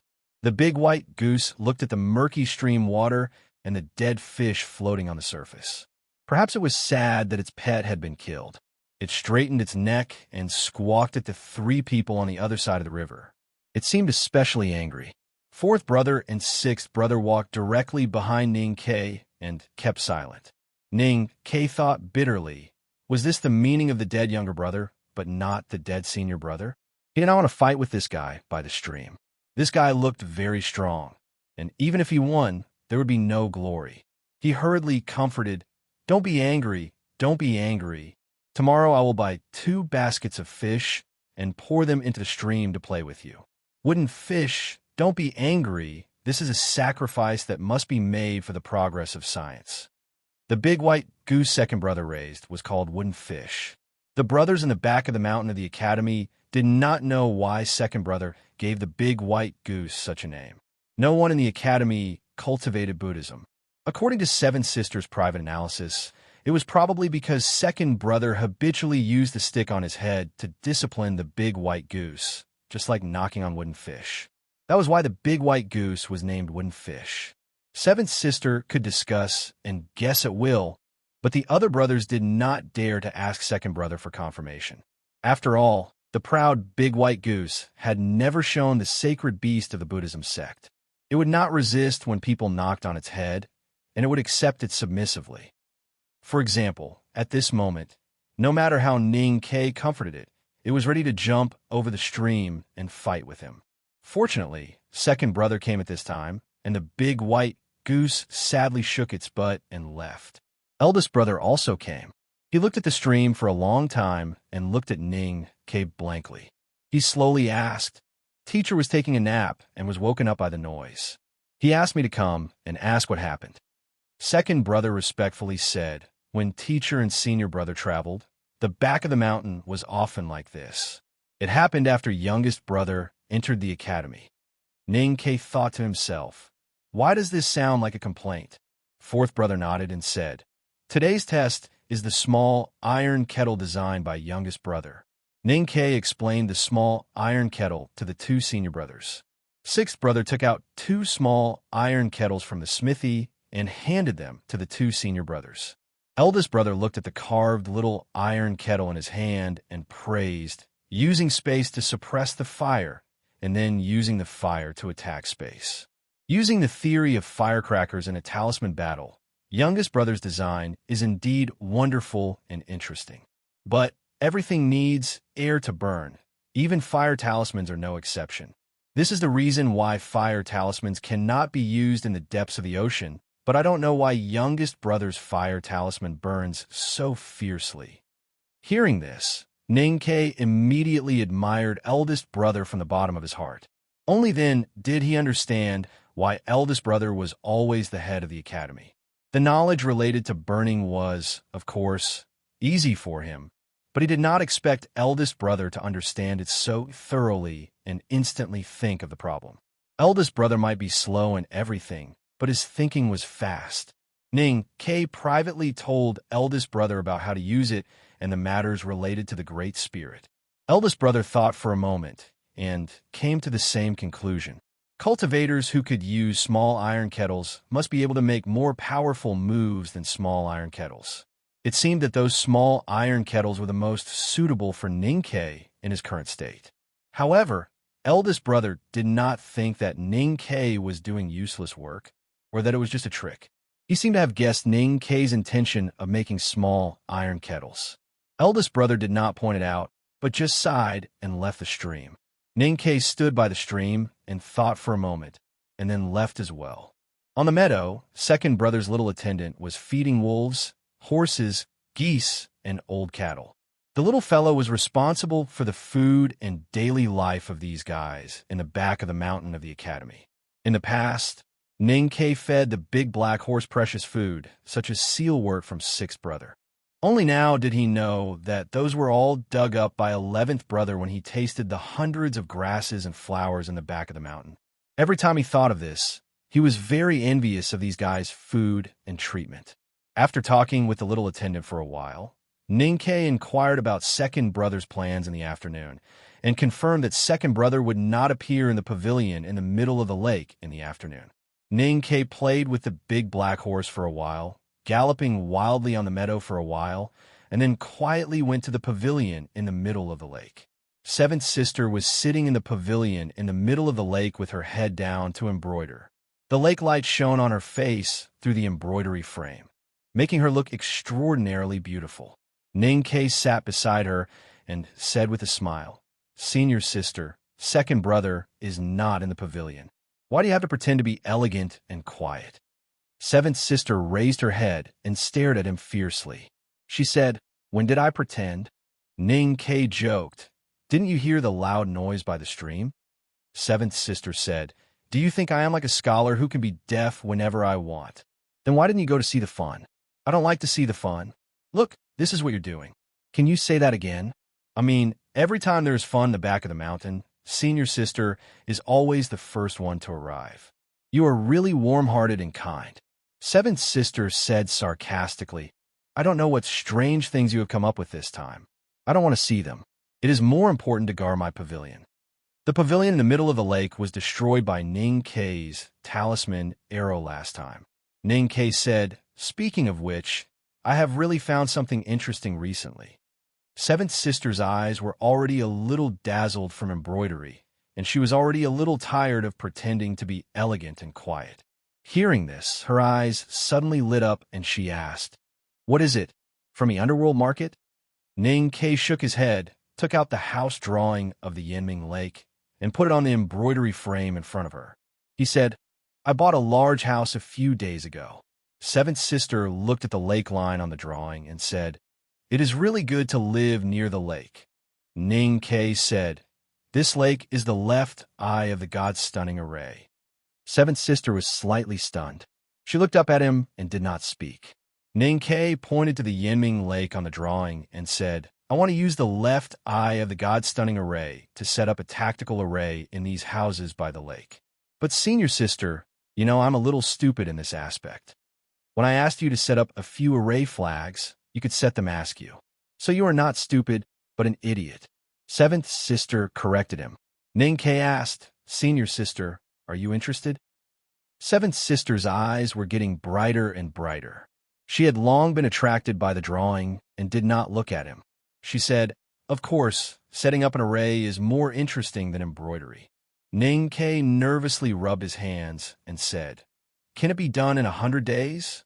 Seventh sister said, "What kind of tactical array do you want to set up? To kill people or to guard against people?" Ninkei said, "Is there a kind of tactical array that can transmit my psyche power to every corner of the lake?" Seventh sister waved her hand and said, "That is easy. 10 days will do. See you tomorrow. To be continued. If you like this work, please come to Chidian. Come to vote for me. Your support is my greatest motivation." Chapter 436. Ninkei did not see Chan Pippi and Tang Xiaodang at the back of the mountain of the academy. He could not help but feel curious. When he left the back of the mountain and passed by the old library, he went upstairs to read some books. He saw third sister Yulian by the east window and bowed to her. Unexpectedly, she did not know where Tang Xiaodang was. Was Chen Pipi really in love with Tang Xiaodang? He smiled as he thought about it. Then his expression became a little solemn. Some things belong to everyone. It's meaningless to worry about them. Yu Yin put down the pen in her hand and looked up at him. She said, "For example, your business will always be your business, and you can only handle it yourself." It was already the deepest part of late spring. The east window was sheltered from the blazing sun. The wind filtered through the green trees outside the window was not dry yet. But in the forest by the wetland, cicadas were already singing. Ninkei understood the meaning of senior sister's words. Looking at her innocent cheeks and mature and quiet eyes, he suddenly felt that he seemed to have forgotten something very important, which was related to senior sister. The summer wind finally spread from the sea to the depths of the continent. The West Hill Divine Kingdom was located in the southwest of the Tang Empire. It was closer to the sea, so summer came earlier here. The abundant rain and warm air stimulated the plants on Peach Mountain to grow excitedly. Countless green plants grew on the beautiful white jade cliffs. The greenery covered the whole mountain, arching around the numerous Taoist temples on the broken cliffs, adding a touch of beauty to the solemnity of this place. There was a stone house in a remote corner of the third cliff. Compared to the luxuriant surroundings, the stone house looked extremely monotonous and even a little withered. There were few people around. The stone house was not completely enclosed. On the side facing the cliff plateau, there were dozens of air holes. Light shone in through those air holes. Although they were not like windows, they could at least bring some light. There was a desk under the air holes. Yi Hongyu sat by the desk and looked at the paper on the desk quietly. She looked very focused, as if all her attention was attracted by the paper and nothing else. It was a letter from the Sword Garret of South Jin Kingdom. There was a sword made with clumsy techniques and lines on the paper. She had been sitting in the stone house and reading the sword on the paper for a few days. Her food and drink were all sent by the servants of the judicial department. She did not know that the cliffs outside the stone house had already turned red and green. She did not know that the seasons had changed from spring to summer, and she did not care about the change of attitude of the people in the divine hall towards her. One night in summer, someone came to the stone house. The door of the stone house was slowly pushed open, revealing Chun Bachi's seemingly respectful face. Chun Bachi looked at the young girl in a blue Taoist robe beside the desk and greedily admired the graceful figure under the Taoist robe. After a moment, he lowered his head and said, "The commander awaits your reply." Chun Bachi was an official of the judicial department and was once the commander of the cavalrymen of the Divine Hall. The commander he mentioned was naturally not himself, but Luo Kadi, the Divine Guard commander with a special status in the Divine Hall. Hearing this, Yi Hongyu did not react. She still sat by the table and flipped through the book in front of her. The letter with the sword on it had been inserted into the book by her. Seeing her indifferent reaction, Chun Bachi was not surprised. He smiled mockingly and continued. The commander knelt in front of the hierarch for a whole night yesterday. Yi Hongyu's slender fingers that were flipping through the book froze slightly. Her gaze on the book became more and more indifferent. The Lord Commander is very sincere towards you. Even the sect master has sensed this. The Lord Commander has asked me to pass on a message to you. He hopes that you will be able to understand this point. Chun Bachi did not say anything more. In his opinion, since even the hierarch had expressed his tacit consent to this matter, she was just a Tao addict who had been crippled. She had no right to refuse. Yi Hongyu did not refuse, nor did she say that she needed some time to consider like last time. She did not turn around to look at Chun Bachi. She did not condense a sword with her angry and cold eyes. She just remained silent. She silently looked at the book on the table, and then continued to flip until she reached the place where the letter was. Looking at the crooked sword on the paper, she said indifferently, "Even with you, there is still not enough time." Chun Bachi did not hear clearly what she said. Yi Hongyu took out the letter and tore it. She did not tear the letter into pieces. Instead, she used her nimble fingers to carefully tear the sword off the letter along the crooked and uneven ink lines. After a moment, a small, thin, and crooked paper sword appeared between her slender fingers. What do you think this is? Yi Hongyu held the paper sword with 2 fingers and asked Chunbachi. Chunbachi frowned and looked at the piece of paper. He could not understand it. Yi Hongyu said, "You can't even understand this. No wonder you're always blind." After saying this, she stretched her right hand forward and stabbed the paper sword between her fingers towards Chunbachi's eyebrows. Chunbachi used to be the commander of the cavalrymen of Divine Hall and had the cultivation of the upper see-through state. Even when Yi Hongyu was at her peak, he was only slightly weaker than her. Now, Yi Hongyu's cultivation state had already fallen to the lower see-through state and might even fall into the no-doubt state. She was no longer the Tao addict from before. Why would he be afraid? Looking at the paper sword stabbing towards his eyebrows, Chunbachi was shocked and slightly angry. A mocking smile immediately appeared on his face. In his eyes, the paper sword that was about the length of a finger was extremely ridiculous. He thought to himself, she would rather die than bow her head? Then she could only wait to be humiliated. However, the next moment, the mocking smile on his face suddenly froze, because he clearly felt a vast and boundless aura gushing out from the thin paper sword and instantly enveloped his body. It was a mighty sword style. Chunbachi seemed to see endless yellow water rushing towards him. He seemed to see the surging river at the junction of the South Jin Kingdom and the Great River Kingdom leaving the ground and slapping towards his eyes. He was terrified, and his Taoist heart suddenly became wet and cold. Only then did he understand that the paper sword was not ridiculous. It was him who was ridiculous. His pupils suddenly contracted, and he wanted to save himself. However, the sword style on the thin paper had already descended between his eyebrows. Puff, puff. There were 2 very slight puffs. 2 extremely thin blood lines appeared on Chunbachi's eyes. 2 lines of blood were drawn across his black pupils and the whites of his eyes. After a moment, the 2 lines of blood rose up and down. Blood and the juice in his eyeballs flowed out. Pain and darkness occupied Chunbachi's consciousness. What sword is this? He covered his eyes and fell to the ground. He kept rolling in pain and let out a desperate howl like a dying beast. Yi Hongyu stood up and untied the slanted front of her green Taoist robe. She undid the belt of her underwear and put the paper sword between her fingers against her soft skin. Feeling the paper sword against her delicate skin, she became extremely calm. Looking at Chunbachi, who was rolling under her feet, she said softly, "I know you like to see my body. My clothes are unbuttoned now," she said. Chunbachi covered his face and howled in pain. Blood and gelatin-like liquid seeped through his fingers. Yi Hongyu looked at him and said calmly, "It's a pity that you can't see it anymore." Late that night, in early summer, Chunbachi, the former commander of the cavalrymen of Divine Hall, was attacked and blinded. The once proud Tao addict, Yi Hongyu, who was later forgotten, ignored, humiliated, and hurt, left Peach Mountain under the cover of the night. No one knew where she went after that. A few days later, the Divine Hall delegation that went to Chong and city of the Tang Empire returned to West Hill. According to normal calculations, the West Hill delegation should have returned a few days earlier.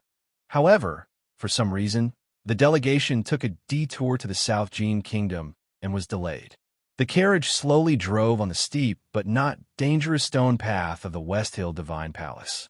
The deacons and officials in the delegation all noticed that the atmosphere in the Divine Hall was a little strange today. Wherever the luxurious black carriage with gold embroidery passed, the people in the Divine Hall would retreat and then respectfully kneel by the side of the road to salute. However, there was something else in their expressions other than awe. Chung Li Shue, the priest of the Revelation Department, lifted the curtains and looked at the people kneeling under the green trees to welcome the great divine priest. He could not help but frown when he saw the uneasy expressions on their faces. Did something really happen? He muttered to himself, and then turned to look at the great divine priest of Revelation who was resting in the carriage. He respectfully asked, "I'll go and have a look." The great divine priest of Revelation was silent. The carriage of the delegation traveled between the cliffs and the temple. There was still a cliff's distance from the Divine Hall of Revelation. Chung Lishua walked out of the carriage and looked at the cavalrymen of the Divine Hall who were gathering in front of him. His face became a little gloomy. Chung Lishua walked in front of the cavalrymen of the Divine Hall. The cavalrymen of the Divine Hall all saluted, but because they were already wearing armor, no one got off their horses. He looked at Shinbachi, whose eyes were wrapped in bandages, and noticed that the former cavalry commander's face was extremely gloomy. He could not help a frown and ask, "What happened?" Chunbachi gritted his teeth and said, "Yi Hong Yu betrayed the Judicial Department and the Divine Hall. I was ordered by Commander Luo to gather the cavalrymen and prepare to hunt her down in the world." Yi Hong Yu betrayed the Divine Hall? Chung Lishue frowned slightly. His snow-like hair became even colder. Ever since the great divine priest of Revelation predicted that something big would happen to the Judicial Department, he had been very worried. The delegation specially went to the Sword Garret of the South Jin Kingdom for this matter. However, he did not expect that it would still happen. He looked at Shinbachi and said in a low voice, "I remember that your position as the cavalry commander was taken away from you in the wilderness last year. When was it restored?" "Just the day before yesterday. Luo Kadi is the commander of the Divine Guards. When can he intervene in the affairs of the Judicial Department?" Chung Lishua looked at Chunbachi expressionlessly and said, "You are just a subordinate of the Judicial Department. How dare you be rude to the Grand Master Yi Hongyu? Isn't that disrespecting your superior?" In the Divine Hall, as an official of the Judicial Department, Chunbachi was not afraid of the priest of the Revelation Department. Moreover, he was blinded by Yi Hongyu's paper sword. He was only thinking about revenge and how to capture Yi Hongyu back to the West Hill to torture and humiliate her. How could he care about Chung Lishua's attitude? He said coldly, "This is also the order of the great divine priest of judgment." Chung Lishua was silent.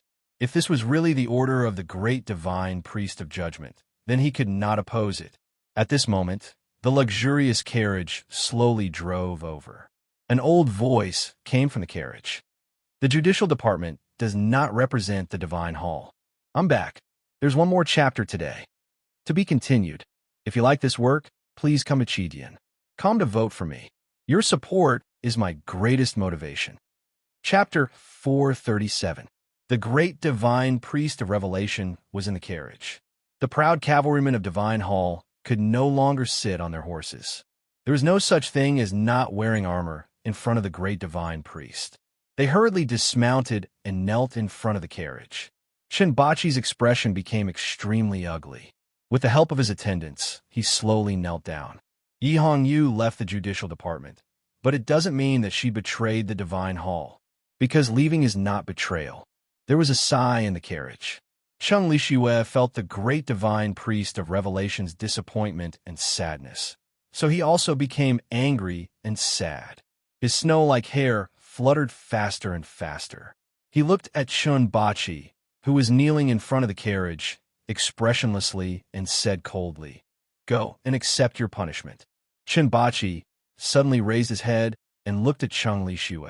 If his eyes were not wrapped in bandages, he would have been able to see the resentment in his eyes. Last year in the Palace of the Wilderness, it was Chung Lishue who made him suffer the painful punishment of thorns. Now he was blind. It was Yi Hongyu who had betrayed the Divine Hall. Why should he accept the punishment?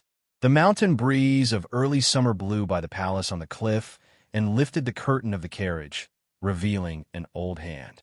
The hand landed on the window lattice and was slowly knocking.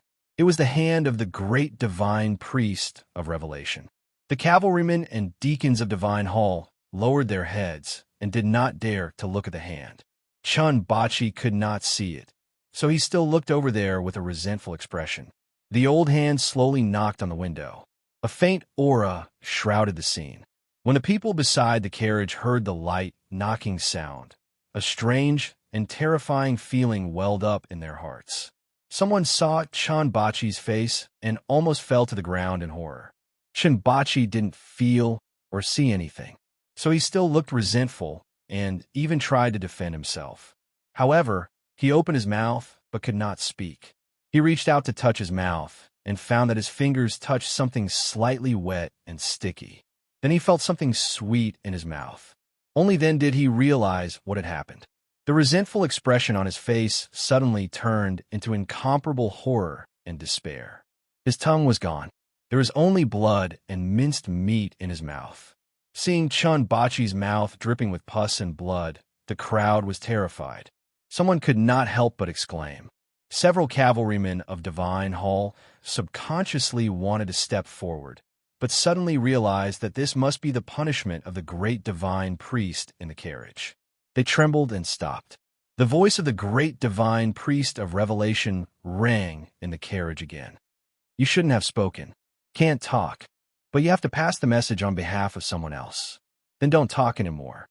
After dealing with the cavalrymen of Divine Hall, the luxurious carriage continued to move towards the 4 magnificent Divine Halls at the top of Peach Mountain without any delay. In the dark carriage, the great divine priest of Revelation quietly looked at the early summer scenery of Peach Mountain. After a long silence, he suddenly said, I don't want to and shouldn't care about the affairs of the judicial department. But now it seems that I have to care. So I have to. Chung Lixue was silent. Looking at the old and tired face of the great divine priest of Revelation, he suddenly had a strong dislike for the bigwig on the seat of heavenly black jade. The carriages of the diplomatic corps had already dispersed.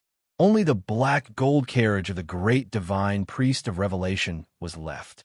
It slowly drove to the highest point of the Divine Hall and came to the solemn black Divine Hall. The carriage seemed extremely small and lonely in front of the huge and magnificent Divine Hall. However, everyone who saw the carriage, no matter which deacon of the Divine Hall they were from, was shocked and awed. They were awed by the great divine priest of Revelation in the carriage. They were shocked that the great divine priest of Revelation actually appeared in front of the Divine Hall of Judgment. For countless years, the 3 most honorable great divine priests in the West Hill Divine Palace would never enter other divine halls because of their respect for each other and their own pride. People knelt before the stone steps of the Divine Hall, beside the stone pillars, and by the road. They looked at the carriage anxiously, not knowing what had happened today. They saw the old, great divine priest of Revelation slowly walk out of the carriage, up the stone steps, and into the black divine hall of judgment. Many people exclaimed in their hearts. The great divine priest of Revelation was very old and very thin.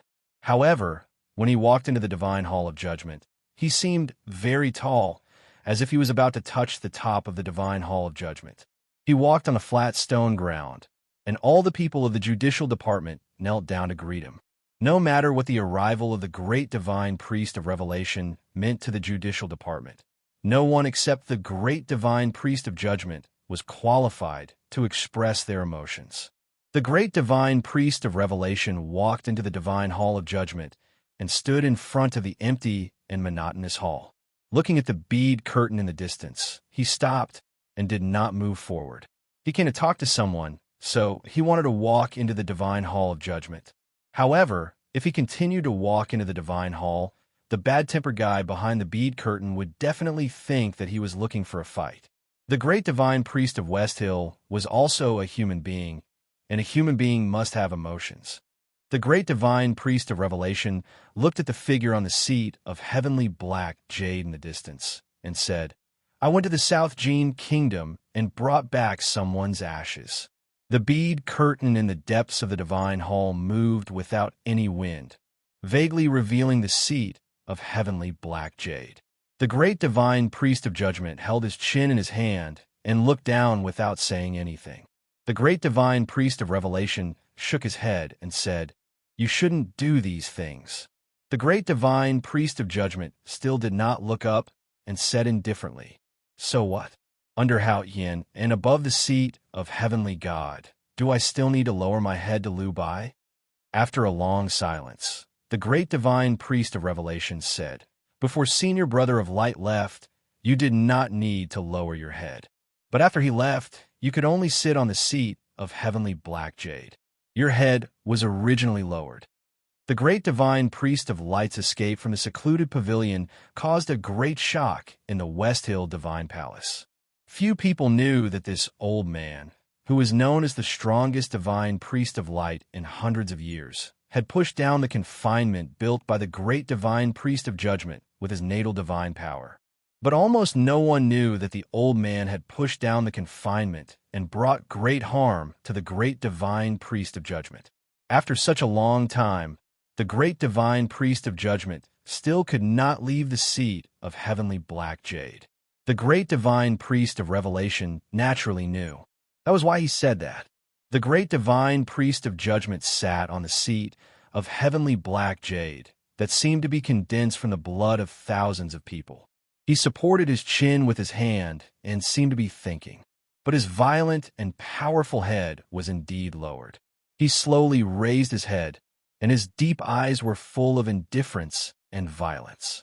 He looked outside the bead curtain and saw the great divine priest of revelation standing far away. He said, "I can raise my head at any time." In the empty and chilling black Taoist temple, a gust of wind suddenly rose. The people of the West Hill Divine Palace did not know what had happened in the Divine Hall of Judgment. They did not know what the great divine priest of revelation had said and done after entering the Divine Hall of Judgment, nor did they know what this historic meeting meant. They only heard the sound of the wind. The sound of the violent wind was even more terrifying than the hurricane on the East Sea of the Kingdom of Song. It was as if countless giants were roaring and fighting. A storm swept out from the Divine Hall, blowing the gravel on the stone steps and hitting the stone pillars. People knelt on the ground in fear, but they could not stabilize their bodies at all. After a long time, the sound of the wind stopped, and so did the wind. The great divine priest of revelation walked out of the Divine Hall of Judgment. His body was still stable, and his expression was still calm. But the wrinkles around his eyes seemed to have deepened. People watched in awe as the great divine priest of revelation walked down the stone steps.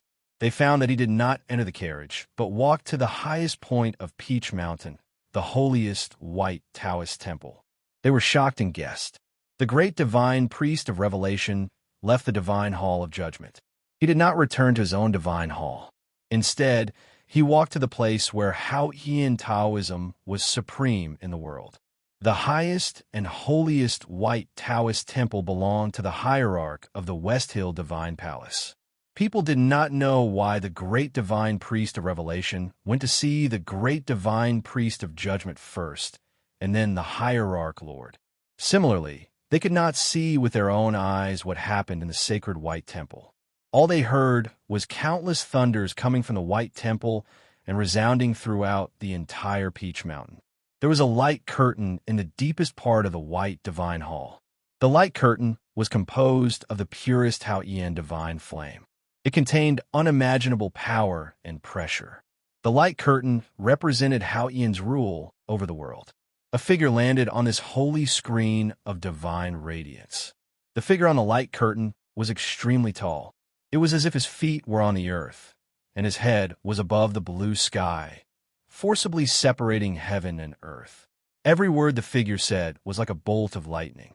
That was the supreme ruler of Hao-Yin Taoism in the world, the hierarch lord of the West Hill Divine Palace. The great divine priest of revelation bowed slightly to the giant figure on the light curtain. A voice sounded from behind the light curtain. "Revelation, you think too much." This voice was very calm, but when it passed through the holy screen of light, it caused the light to tremble slightly. Then, it turned into the sound of thunder above the ninth heaven. The great divine priest of revelation looked at the giant figure and said calmly, "The Tao addict is the future of the Divine Hall. Those stupid people actually forced her away. I can't accept it. Hierarch Lord, you kept silent on this matter. In my opinion, it is also very stupid." The great divine priest of West Hill had a high and special status. However, it was still unimaginable for him to say that the hierarch lord was stupid. What was even more unimaginable was that the hierarch lord behind the light curtain was not angry after hearing this. Instead, he fell into a long period of thinking. The Tao addict can't return to the temple. I know, she is already useless. Maybe the Divine Hall needs power. She can still be power. Revelation said expressionlessly, "I can see further than you." After the great divine priest of light left, The great divine priest of revelation was naturally the one who could see further and more accurately in the whole Peach Mountain. This was something that even the gigantic figure in the boundless light had to admit. Maybe you were right. The thunder gradually stopped. Revelation left. There is one more chapter. To be continued. If you like this work, please come to Chidian. Come to vote for me. Your support is my greatest motivation. Chapter 438. The commander of the West Hill Divine Palace Divine Guards, Luo Kadi, was a tall, middle-aged man. When he put on his armor, he looked like a mobile metal fortress. However, when he knelt in front of that screen of light, in front of that enormous figure, he was as humble as a dwarf, as if he was a thin and weak servant, because he was the most loyal servant of the hierarch lord of the West Hill Divine Palace. He was the guard dog of the Peach Mountain of the West Hill Divine Palace. The Divine Hall needs power, more than ever before.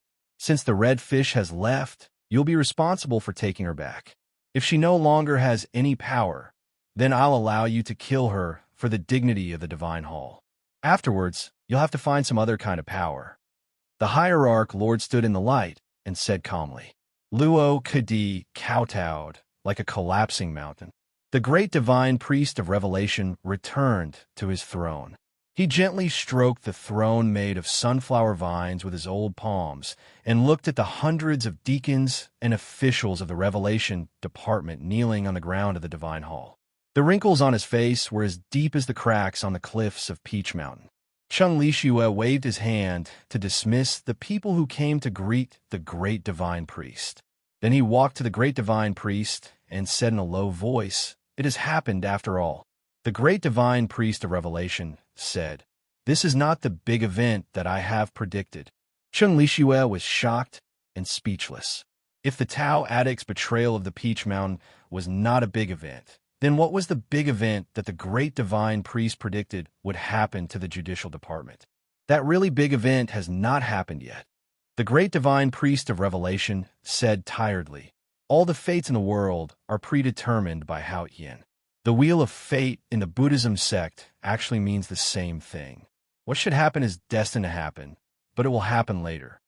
Perhaps it was because of tiredness, or because of the continuous meetings with the great divine priest of judgment and the hierarch lord. The wrinkles around the great divine priest of revelation's eyes became more and more frightening. Chung Lishue looked at the wrinkles around the old man's eyes and felt worried. But he did not dare to ask directly. He asked tentatively, "Where is Yihong Yu now?" The great divine priest of revelation said with a smile, "This kind of thing does not need to be predicted. Since the Tao Addict has left the West Hill, she must have gone to Chang'an." Chung Lishue's expression changed slightly. He didn't understand why the great divine priest was so sure. The Hao Yin divine light shines on the world. Where else can she live except in Chang'an? The great divine priest of revelation sighed and then said with a smile, "Fortunately, Chang'an is a good city. We can see and learn some interesting things." Chung Lishue listened to the great divine priest's evaluation of Chang'an and city and suddenly thought of his experience at the side gate of the academy. He frowned slightly and said, "That is indeed an interesting city. He Mingshi actually sensed Ning Kei's divine skill earlier than me when Ning Kei fought with Lu Yiqing at the side gate of the academy. He Mingshi was the disciple of Li Qingshan, the nation master of Tang. At the side door of the academy, Ning Kei had slashed at Lu Yiqing with his blade, and the divine light had shone brightly. The cultivators present could not understand it all. Only Chung Lishue and He Mingshi had reacted. Chung Lishue crashed through the wall of the carriage. He Mingshi crushed the carriage wheel. Chung Lishue was the Grand Master of the Revelation Department of the West Hill Divine Palace. It was not surprising that he could judge Ning Kei's divine skill so quickly. How could He Mingshi do the same? Recalling the scene at that time, Chung Lishue frowned and said, "I can confirm that He Mingchi's state should be higher than mine. He is definitely not as weak as the rumors say." For hundreds of years, the greatest wish of the West Hill Divine Palace has been to invite the South School of Hao Yin back. Other than the boring dignity and reputation, of course, it is also because the people in the South School are extraordinary. Since younger brother Qing Shan is the nation master of Tang, how can his successor be as weak as the rumors say? The great divine priest of revelation said slowly, I don't know how the Tao addict's trip to Chong and will affect the relationship between the divine hall and the South School. After all, it is a matter for the future. Cheng Lishue thought about what had happened in the divine hall and the attitudes of the hierarch lord and the great divine priest of judgment. He said bitterly, I think it will be difficult for the Tao addict to return to Peach Mountain. The great divine priest of revelation shook his head and said, she will come back eventually. Cheng Lishue was puzzled and said, why are you so sure? The great divine priest of revelation sighed and said, if she doesn't return to Peach Mountain, how can the destined event of the judicial department happen? Summer came to West Hill, and so did Chong. The early summer in Chong and was not unbearably hot. However, the sun in the sky was so hot that people began to feel annoyed. The bluestone slabs in the afternoon began to heat up. The renovation of the Yinming Lake was still going on. In order to finish the project before the arrival of summer, the construction team greatly accelerated under the pressure of money and the fish dragon gang. From morning to night, the sound of knocking and grinding echoed in the house by the lake. Fortunately, the original residents had already moved away. Otherwise, they would be tortured by the noise as the weather got hotter. Who knew what kind of conflicts would occur? As time went by, the project entered the final stage. Ning Ke took the tactical array drawing carefully drawn by Seventh Sister and began to go deep into the construction. After all, the money was in place. Mr. Chi of the Fish Dragon Gang was too famous. Therefore, although the construction workers thought that Ning Ke's design was unreasonable, they did not make too much resistance. The renovation of the house by the lake gradually took shape, and Seventh Sister's tactical array gradually took shape. Then it was hidden among the flowers and plants on the white walls. The project was not finished. Ning Ke and Sang Sang still lived in the old brushpen shop. Knowing that they were going to move, the merchants on Lin 47th Street were relieved, but they could not help but feel a little sad. They thought that if this bigwig left, the men in black from the Fish Dragon Gang would definitely not volunteer to maintain the security here, and the government runners of the Chong and local government would definitely not come here several times a day. Ning Ke did not know what people were thinking. He was really busy these days. He had to study in the back of the mountain of the academy, keep an eye on the renovation of the lakeside, and often go to the palace. The purpose of entering the palace, of course, was to enter the small wooden building. He had to shoulder the safety of the whole Chong and city, and it was related to his plan. Therefore, he had to get familiar with the god-stunning array as soon as possible. Everyone praised his talent in talisman Taoism, and talisman Taoism was originally an interlinked skill. According to reason, he should be able to master the formation that his master Yin Se left for him very soon. However, it was a pity that his talent seemed to be wasted too much on talisman Taoism and various other skills, and he didn't leave much for the formation. However, Ning Ke had never been a person who gave up when faced with difficulties. Since he had to understand and master the big tactical array, these frustrations would not affect him at all. He took out the usual means of making up for his shortcomings with diligence and splitting books with a knife. As long as he had time, he would go to the palace to learn. His Majesty greatly appreciated his attitude and allowed him to enter the palace at any time. When he walked out of the small building wearily, the emperor would not let him go, but would take him to the imperial study. After entering the palace for more than 10 times, he became familiar with the leader of the Yulin royal guards, the bodyguards, the eunuchs, and the palace maids, and even with the empress who ground ink in the imperial study every day. However, he was still not very familiar with the big tactical array of Chong and city. However, this did not mean that he did not gain some benefits from it. Other than some benefits that could not be told to others, the biggest benefit he gained was the countless ancient trees by the Yinming Lake and the things that were continuously sent to the courtyard. The purchase document and the land deed of the house by the Yinming Lake were written with Chao Xiaoshu's name. However, such a big movement could not be hidden from too many people. Li Yu was the first to know about this, so she gave Ning Ke a gift that was absolutely worthy of the identity of the princess of the Tang Empire. The numerous ancient trees that were transplanted by the Yinming Lake were all dug out from her own fiefdom. This was really a great deal, and it could not be bought even with money. His Majesty and the Empress also knew that he was building a new house. The Empress chose a lot of antiques from the palace treasury as a reward, while His Majesty rewarded Ning Ke with many calligraphy treasures. This was the only thing that Ning Ke was not satisfied with. Time gradually passed, and Chang, in city, changed from early summer to midsummer. The cicadas in the academy became louder, and the heat in the city gradually rose. The renovation project by the Yinming Lake was officially completed. More than 10 houses that used to be separated were opened up, and the old walls that were softened by the lake air were repainted. The narrow alley between the houses was transformed into a stone path in the garden. Flowers and plants were in full bloom, which was very quiet and beautiful. The merchants on the Lin 47th Street plucked up their courage. Boss Wu and Aunt Wu, who sold the fake antique shop, took the lead and invited Ning Ke and Sang Sang to a farewell feast.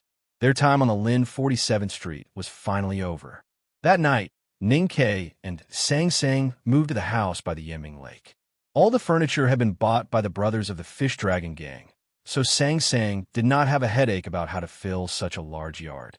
Under the strong request of Mr. Chi, Ning Ke kept the old brush pen shop. Anyway, Chow Xiaoshu had waived his rent for many years. However, the old brush pen shop would not sell calligraphy anymore. Thinking about it, when the spring rain fell next year, there would be no young calligraphers in the shop called the old brush pen shop, and there would be no middle-aged people holding umbrellas outside the shop. Accompanied by cicadas and unknown insects, Ning Ke and Sang Sang strolled on the stone path by the Yinming Lake.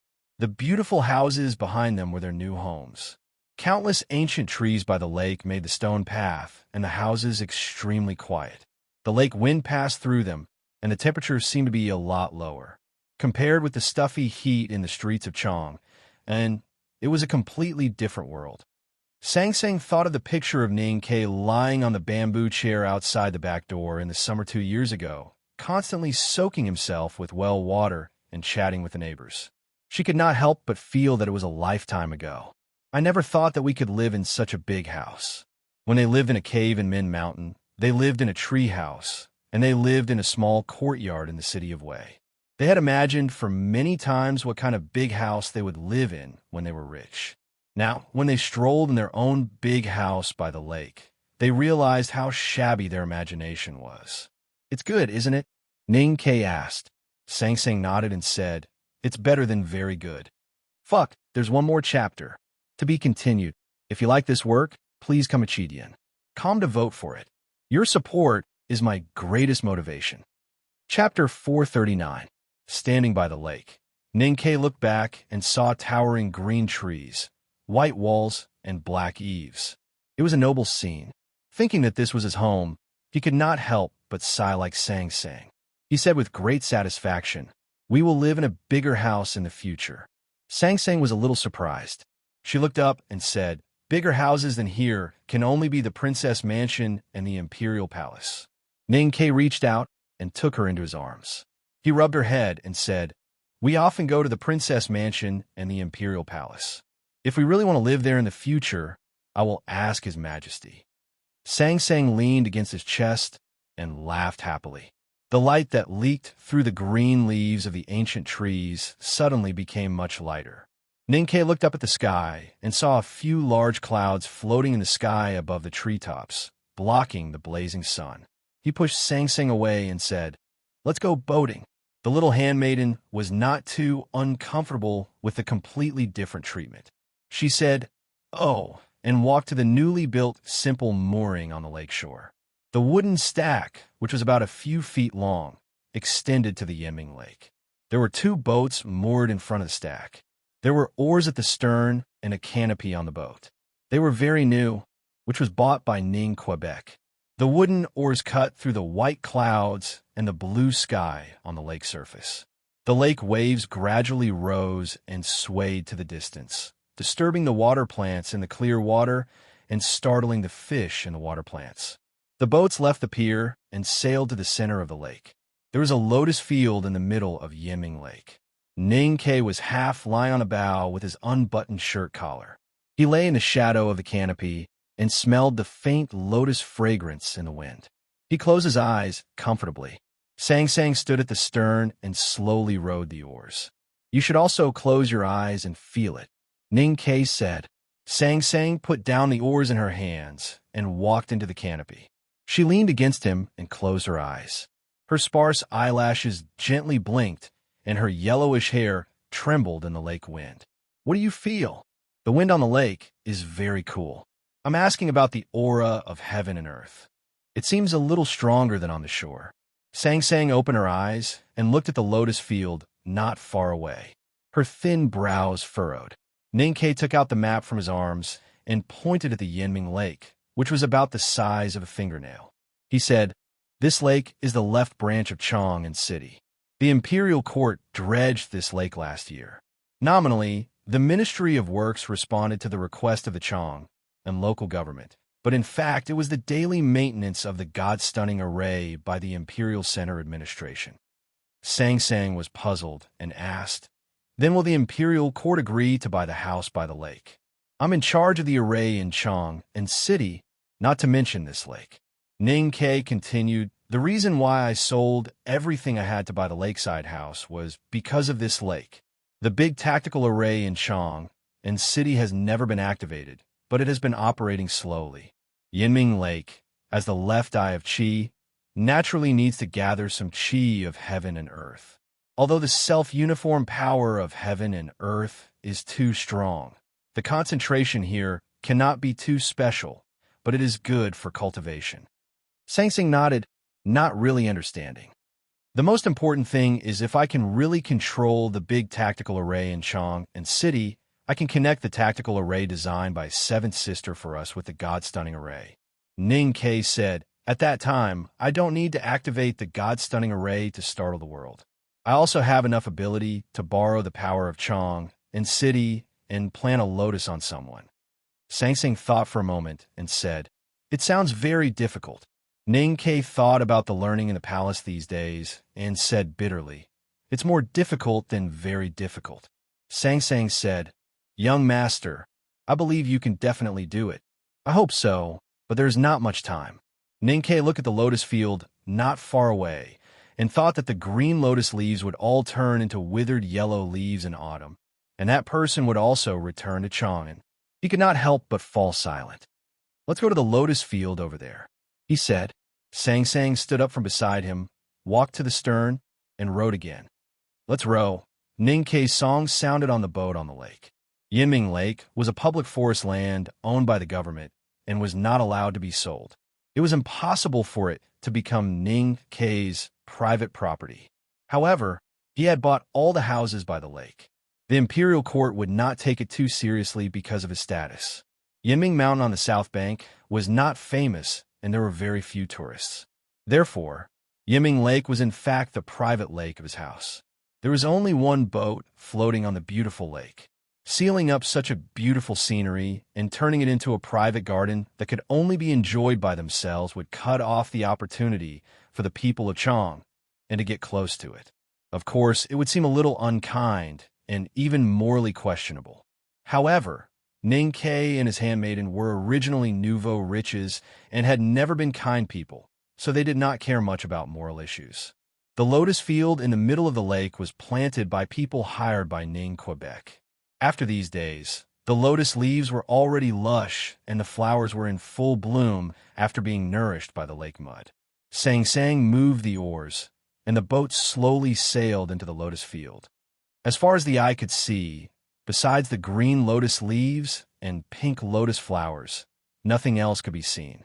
It was as if they had entered a quiet maze, a graceful world that was completely different from the scorching summer.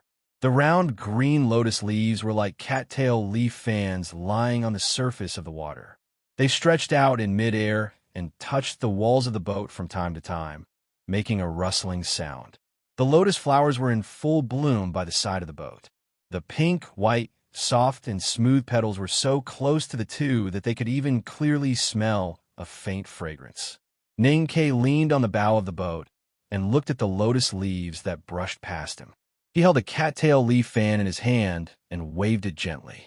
His eyes were slightly narrowed as he admired the beautiful scenery of the lotus field. At the same time, he meditated and cultivated. He used the chi cultivation method that he learned when he was in seclusion in the cliff cave to constantly breathe in and out the aura of heaven and earth between the lake and accumulate the Great Spirit in his body. The drop of liquid that was condensed by the Great Spirit in his body was now rounder and fuller. It looked like a drop of water rolling on the lotus leaves and could fall into the lake at any time. The boat went deep into the lotus field. The house by the lake and even the Yinming Mountain on the south bank were all covered by the lotus leaves. Sang Sang put down the oars and sat beside Ning Quebec. She reached out to the side of the boat and picked a lotus head among the leaves. Her little hand slightly tore the fresh lotus that had not been formed for a long time and picked out the pale green lotus seed. She carefully peeled the lotus seed and picked out the thin lotus core inside, and then sent it to Ning Kei's lips. Ning Kei did not open his eyes and ate the lotus seed with her fingertips.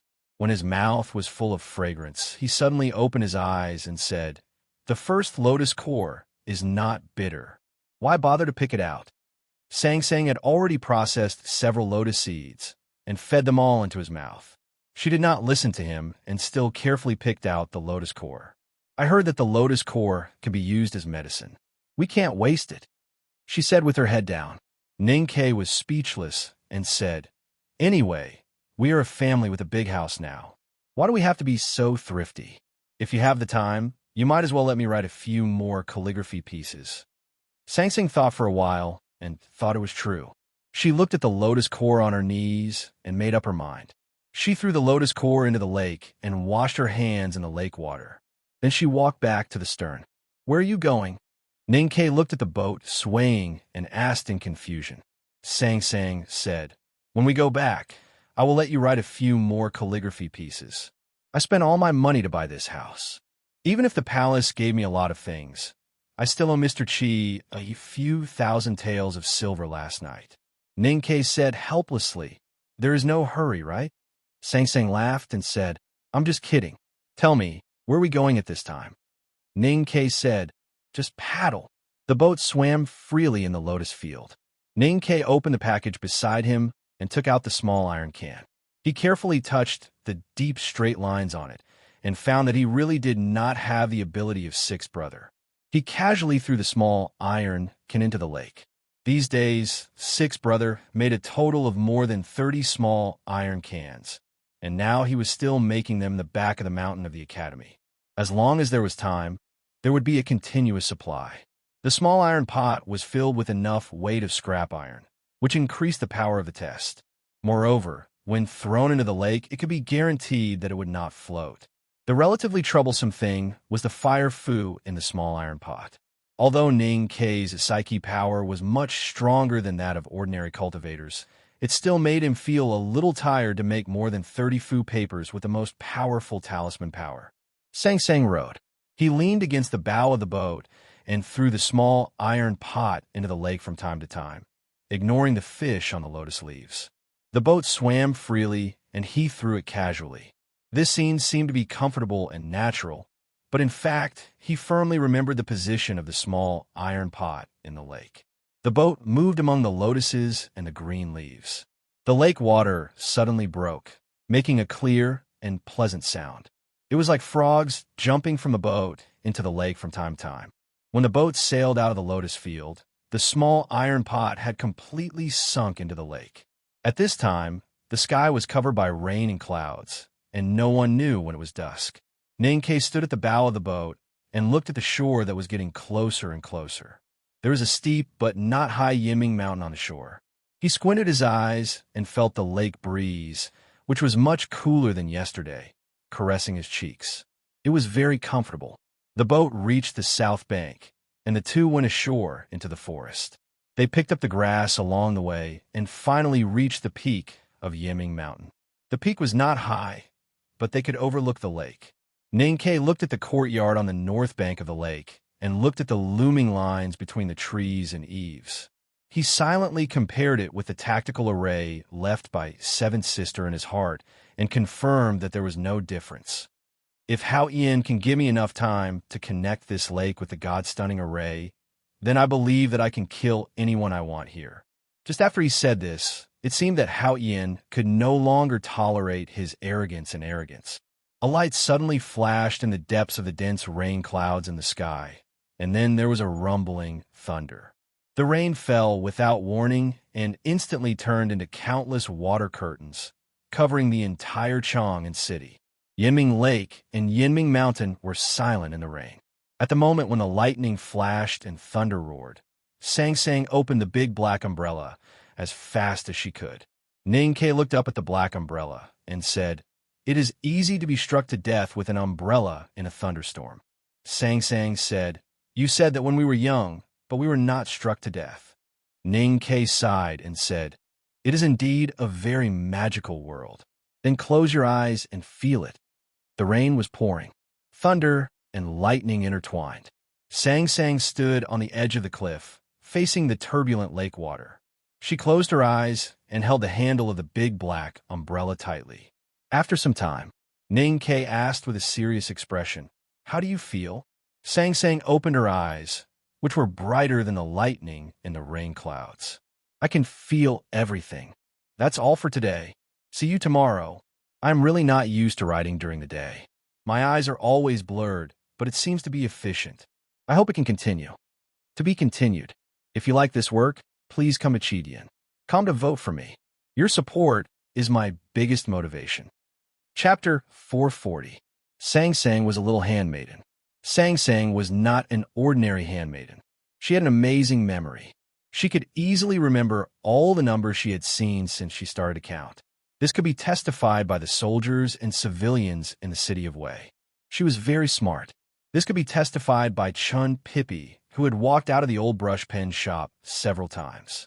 Chun Pippi was a genius recognized by both Haotian Taoism and Chang'an Academy.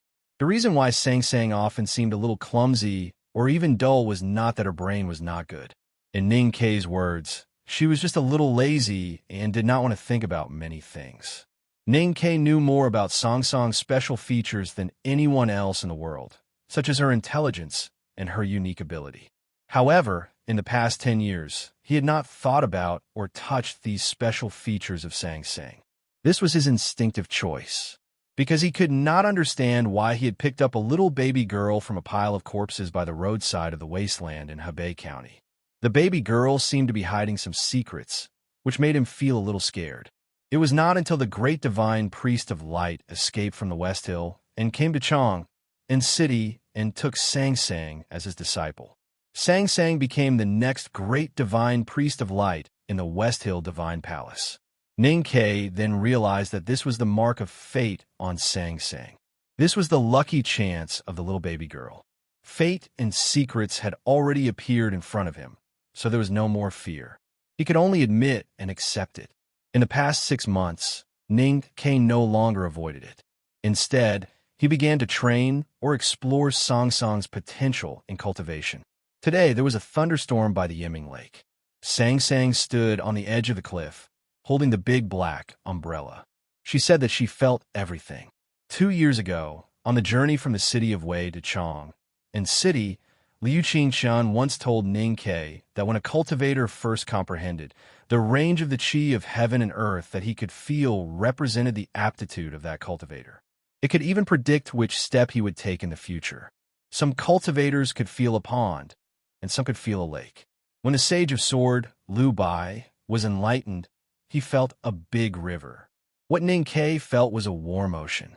However, he had never told anyone about this because even he did not believe that his cultivation potential was stronger than the Sage of Sword, Liu Bai's. In fact, the various stories that happened during his cultivation journey proved that he was wrong. Sang Sang said that she had sensed everything, but it did not mean that she was more powerful than Liu Bai. It meant something else, something that only she and Ning Ke could understand. "You're trying it now?" Sang Sang handed him the big black umbrella. Ning Ke took the big black umbrella. His palms and the umbrella handle were full of rainwater. The psyche power was slowly released from his sense of perception and passed through his palm into the handle of the big black umbrella. Then, it quietly covered the oil-stained surface of the big black umbrella. It passed through the majestic rainstorm and diffused towards Yinming Lake at the bottom of the cliff.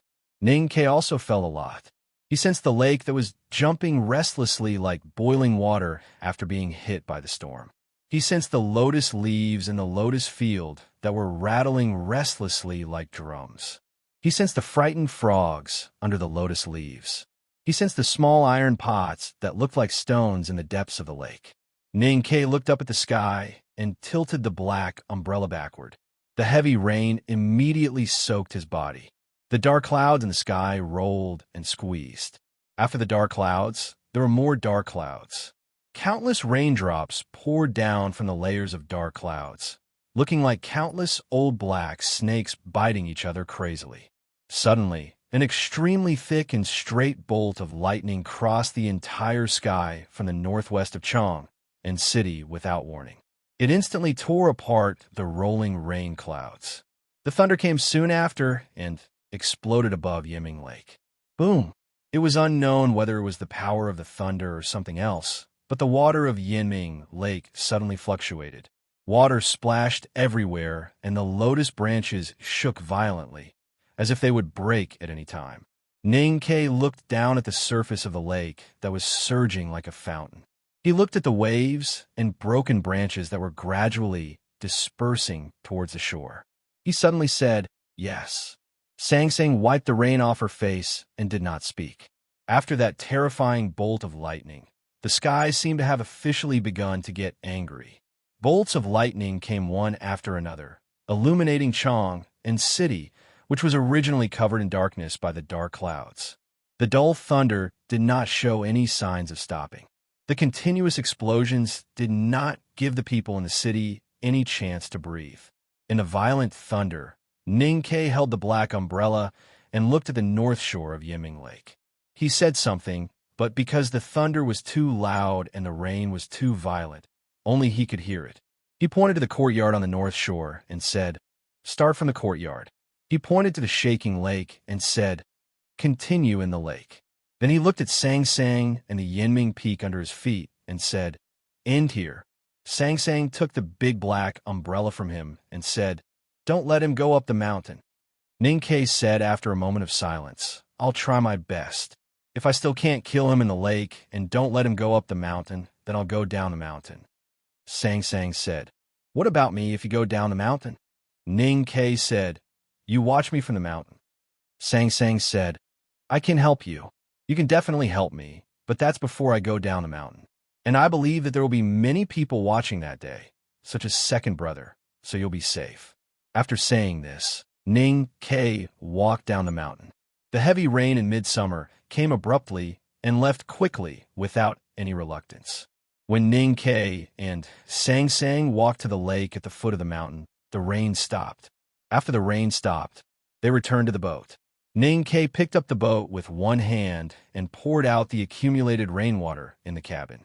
The boat wandered on the Yinming Lake that had calmed down again. After the heavy rain, the air on the lake became extremely clean and fresh. The heat of midsummer was swept away, and the lake wind was filled with the sweet smell of broken green branches. The boat sailed into a corner of the lotus field. Here, the lotus branches were broken, the lotus flowers were broken, and the lake water was turbid. It looked very miserable. No matter how powerful the thunder and lightning in the sky was, it could not cause such a scene. Some traces of iron slag could be vaguely seen on the broken lotus leaves floating on the lake. Ning Ke looked at the broken lotus branches in the lake and said with a smile, "Keep the broken lotus and listen to the thunder." Tuyang City was located in the northeast border of the Tang Empire. It was near Min Mountain and the wilderness. Even in midsummer, it was extremely cool. After the summer, the rain gradually increased, but thunder was rarely heard. There was more rain, but it didn't mean that people could dig lakes and plant lotuses like in the south. Only the general's mansion had a lotus pond in Tuyang City. Only a few people could see the wilted lotus. Naturally, Not many people in this border town would lament about the wilted lotus like the poets and scholars. However, when the people in Tiang City saw the broken Tang Empire cavalry in the meadow outside the city, they could not help but be shocked, and even shocked to the point of speechlessness. For many years, the Tang Empire's army had not suffered any losses. The northeast border military led by General Xiahou had never lost a battle. Why was the cavalry outside the city a broken army?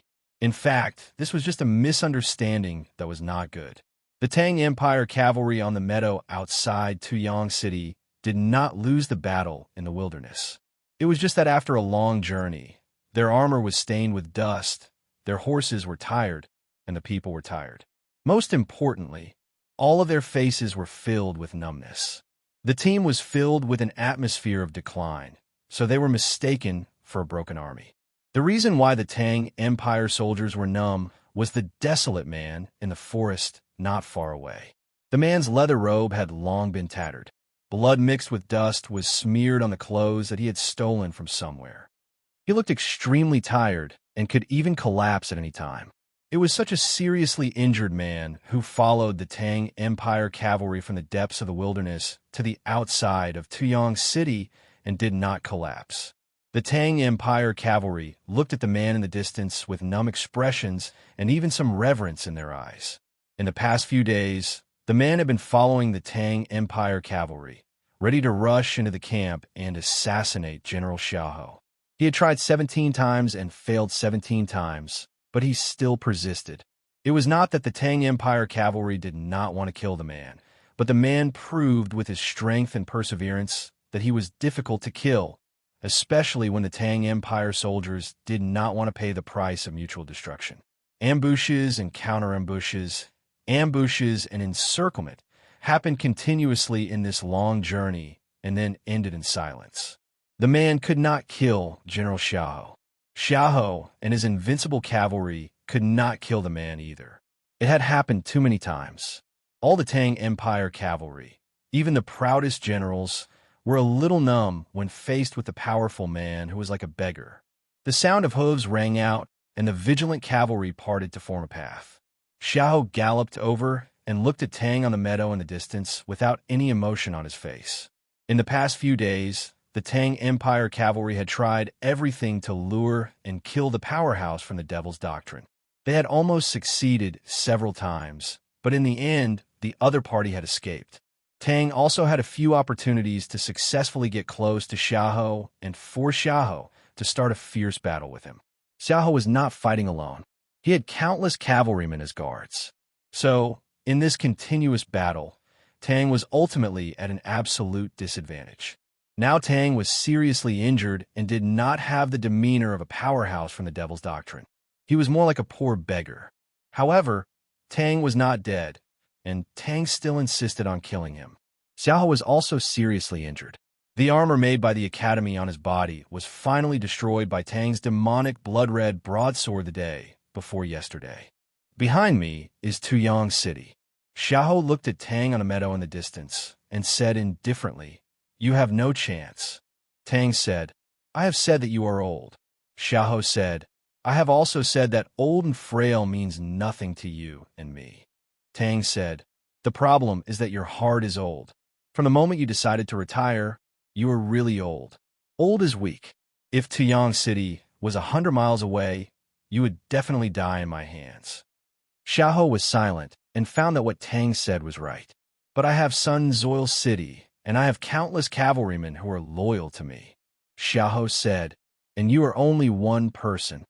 Tang said, "If you could understand that fighting is ultimately a personal matter, maybe you would not have made so many mistakes and would not be as old as you are now." In midsummer, the grass was long and the eagles were flying. There were countless wounds on Tang's body. Blood was still dripping, falling on the grass and starting to burn. Xiahou covered his mouth with his fist and began to cough. There was blood flowing from his fingers, like an injured eagle on the rock wall. Eagles were generally called eagles. However, eagles could grow old, but humans could not. And to be continued. If you like this work, please come to vote for me. Your support is my greatest motivation. Chapter 441. 1,000 years ago, the desolate man was the master of the northern prairie of the mainland. So even today, the prairie was still called the wilderness. There were eagles on the prairie, so the desolate man was good at breeding eagles.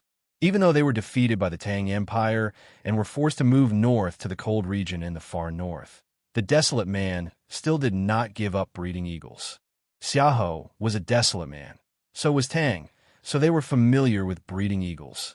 Looking at Tang, who was dressed in rags and dirty like a beggar, on the meadow by the mountain forest in the distance, Xiaohou suddenly remembered his experience of training an eagle when he was a child. He remembered the scene of the young and tender eagle teetering on the iron frame, but refusing to lower its head stubbornly. From the depths of the wilderness to the south, he had been fighting for thousands of miles. He had always been very confident, thinking that he was torturing Tang like an eagle. He used Tang's anger and hatred to make Tang unable to close his eyes and use all of his energy to fight day after day. Xiaohou had thought that he was about to succeed. He saw with his own eyes that Tang's genuine qi was draining and his energy was getting tired. His rock-hard body became ordinary and could be injured. He thought that Tang's blood would be drained during the long journey and he would finally fall down like the young eagle. However, he did not expect that Tang did not fall down. Instead, he felt an unprecedented fatigue, weakness, and even a trace of tiredness in the deepest part of his body. Could it be that he was the eagle that was being tormented? Xiaohou kept coughing and blood kept spilling from his fist that was stuck to his lips. But his expression was still indifferent and calm, and his deep-set eyes were as cold as ice.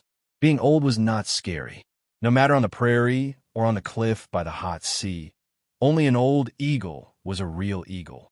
He put down his fist and took out a handkerchief to wipe the blood stains at the corner of his mouth.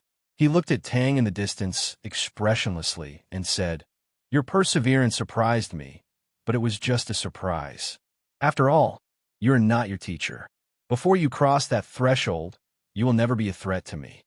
Tang looked down at the long grass at his feet that had been set on fire by his blood. The continuous battles had seriously injured him. The seemingly inconspicuous Tang cavalrymen, with their strong military discipline and tactical organization, had caused him a lot of trouble. As the genuine qi in his body was gradually exhausted, his seemingly indestructible body finally bled under those sabers and arrows. The devil's doctrine had withered. As a world wayfarer of the devil's doctrine, he was more like a loner. Not to mention, compared to the countless Taoist priests of the West Hill Divine Palace, even compared to the traitor Xiaohou, he seemed so weak. In a sense, the current devil's doctrine was him. He was the devil's sect. He was the last spirit and pride of the devil's sect, so he could not fall. Therefore, even though he was seriously injured and could not see any hope, he still silently fought with Xiaohou and the thousands of Tang cavalrymen until they reached Tuyang City. Tang raised his head and looked at Xiaohou, who was surrounded and protected by countless cavalrymen. He said, "Look at your body that seems strong, but is actually like rotten wood. Ask your heart that seems strong, but is actually like mud. If I really can't threaten you, why would you turn around and say these words to me at this time?"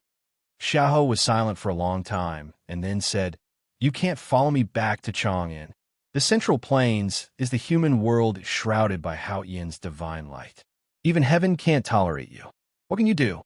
As the last and strongest survivor of the devil's doctrine, Tang could live freely in the wilderness and face Yisu. But he was very clear that if he really went to the Central Plains, he would inevitably face the endless pursuit of the powerhouses of the West Hill Divine Palace. In the end, he would die. "I really can't enter the Central Plains."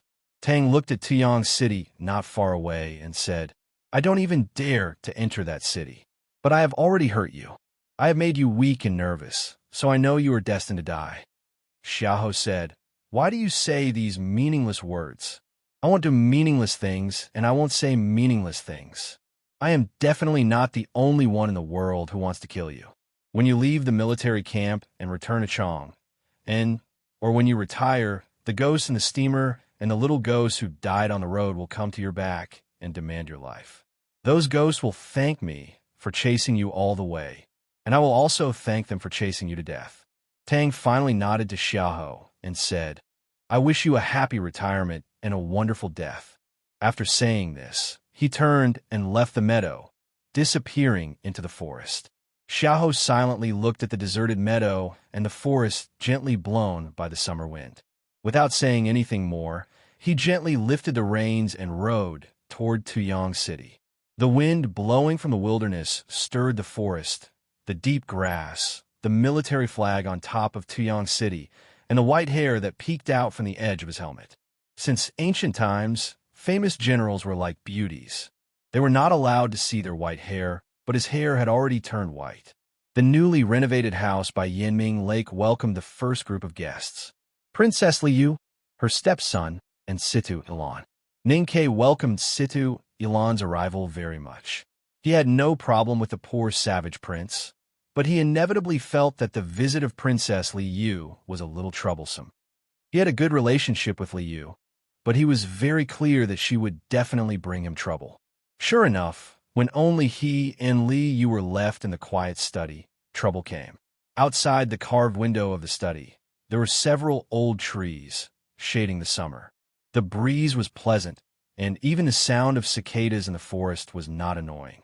Liu held a bowl of herbal tea and looked at the faintly visible lake view outside the window. She smiled and said, The cicadas make the forest quieter. This house is really good. No wonder a miser like you is willing to spend so much money.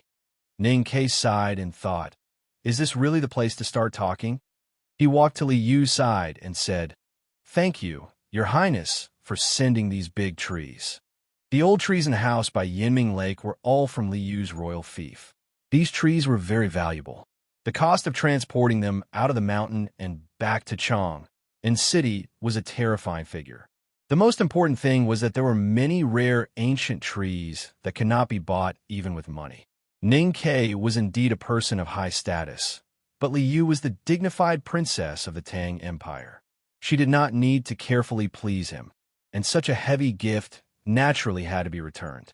After all, they're just wild things and not worth much. Li Yu walked to the display shelf in the study and looked at the antiques on the shelf. Her expression changed slightly, and she said with a chuckle, When I was a child, I asked my father for this brush washer, but he said he gave it to her, so it was not good to get it back. I did not expect to see in your study today. Ning Ke looked at the stone brush washer and said, If you like it, you can take it. Li Yu said with slight mockery, Why should I take what she gave you? In Chang, and city, only Li Yu and her brother dared to call the Empress her. Of course, this could only be a private address. Obviously, Li Yu did not care about letting Ning Ke see her true attitude towards the Empress. Ning Ke did not reply. Li Yu looked at him and said with a smile, I heard that you have been to the palace often recently. You must be very familiar with her? Ning Ke said, Indeed, I am much more familiar with her than before. Li Yu asked, What kind of person do you think she is? Ning Ke answered directly, I don't know. After a moment of silence, Li Yu said with a self-mocking smile, I have been opposing her for so many years, but I have never been able to see what she is thinking, let alone you. Ning Ke shook his head and said, Why think so much? Li Yu took a sip of the herbal tea in the cup and frowned slightly. Then she smiled and said, It's delicious. Is this the mulberry tea made by Sang Sang? I have heard her mention it several times, but this is the first time I have tasted it. Listening to Her Highness talking about family matters, Ning Ke suddenly felt much more relaxed. He was prepared to explain how to make mulberry tea and emphasize that it was his own invention. However, he did not expect that Li Yu's next sentence would come so quickly. The atmosphere took a sudden turn for the worse. My thoughts are very simple, you know. Li Yu looked into Ning Ke's eyes calmly and persistently. Ning Ke did not avoid her gaze and said, I have also told you my thoughts. Li Yu said, I know that you have some problems with the imperial military. Ning Ke said, I admit it, but the problems can always be solved, and I don't need to care about them. I don't think that after you killed Huang Xing and Yushu Eiju, you can still have a good talk with Xia Ho and let those old generals in the military think that you are kind and harmless. Li Yu said, These problems cannot be solved. Maybe you really don't need to care about them, but if you want to continue doing something, you have to care about them. Ning Ke said, "Of course I will not admit what Her Highness said. As for the little friction between me and General Xiaohou, I believe it will not last for too long. Everyone knows that Xiaohou is on the Empress's side." Li Yu said, "The Empress is trying to win you over because she does not want the dispute between Xiaohou and the Academy to continue to expand. But are you willing?"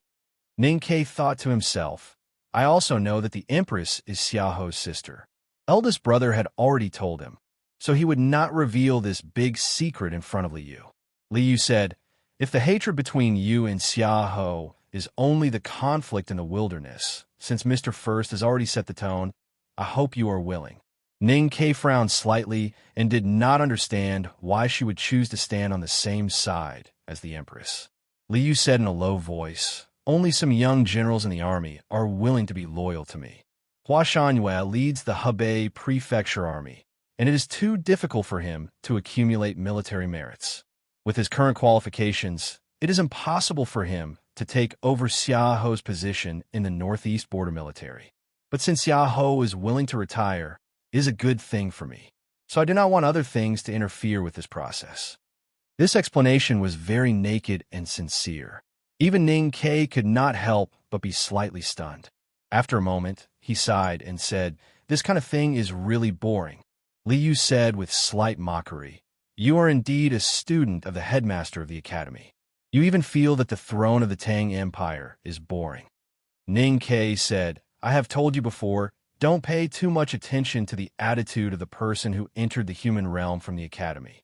I have teachers, senior brothers and sisters, His Majesty in the palace, the nation master in the temple, Huangyang in the temple, and Su Shi and the other old generals in the army. Whether the throne should be passed to your brother or the prince born by the empress is ultimately these people's opinion." Li Yu looked at him quietly and suddenly said, "But have you ever thought that whether it is father, the headmaster of the academy, or the old generals in the army, they will all leave one day? Why does the academy want you to enter the human realm? Why does father think so highly of you? Why is Su Shi so vigilant against you? Actually, it is all because of the same reason. No one can resist the fate of Haotian. As time passes, the Tang Empire will eventually lose them. Some people are worried that you will become an evil eagle without the suppression of the hunter and harm the world after they pass away. But the headmaster of the academy and father are silent. They want to protect you, torture you, and polish you. They want you to turn from a young eagle into an eagle and protect the Tang Empire without them. After struggling and thinking, there is still one more chapter. To be continued. If you like this work, please come to Qidian. Come to vote for me. Your support is my greatest motivation. Chapter 442. He left the city of Wei, came to Chang, and entered the academy, and finally entered the back mountain. But before he could learn anything, Ning Ke had to take the student from the front yard to the frontier fortress in the north of Yin Kingdom. Now that he thought about it, this must be the result of the discussion between the emperor and the academy. When he came to the wilderness, he received the news from the Imperial Center Administration that the front gate of the Devil's Doctrine deep in the wilderness was opened and the tomes of arcane appeared. Ning Ke had to go north. After so many tests and even tortures, he finally inherited the mantle of youngest uncle, which was the embodiment of the will of the headmaster of academy. His Majesty and Master Yensei did not hesitate to hand over the big tactical array of Chang into him.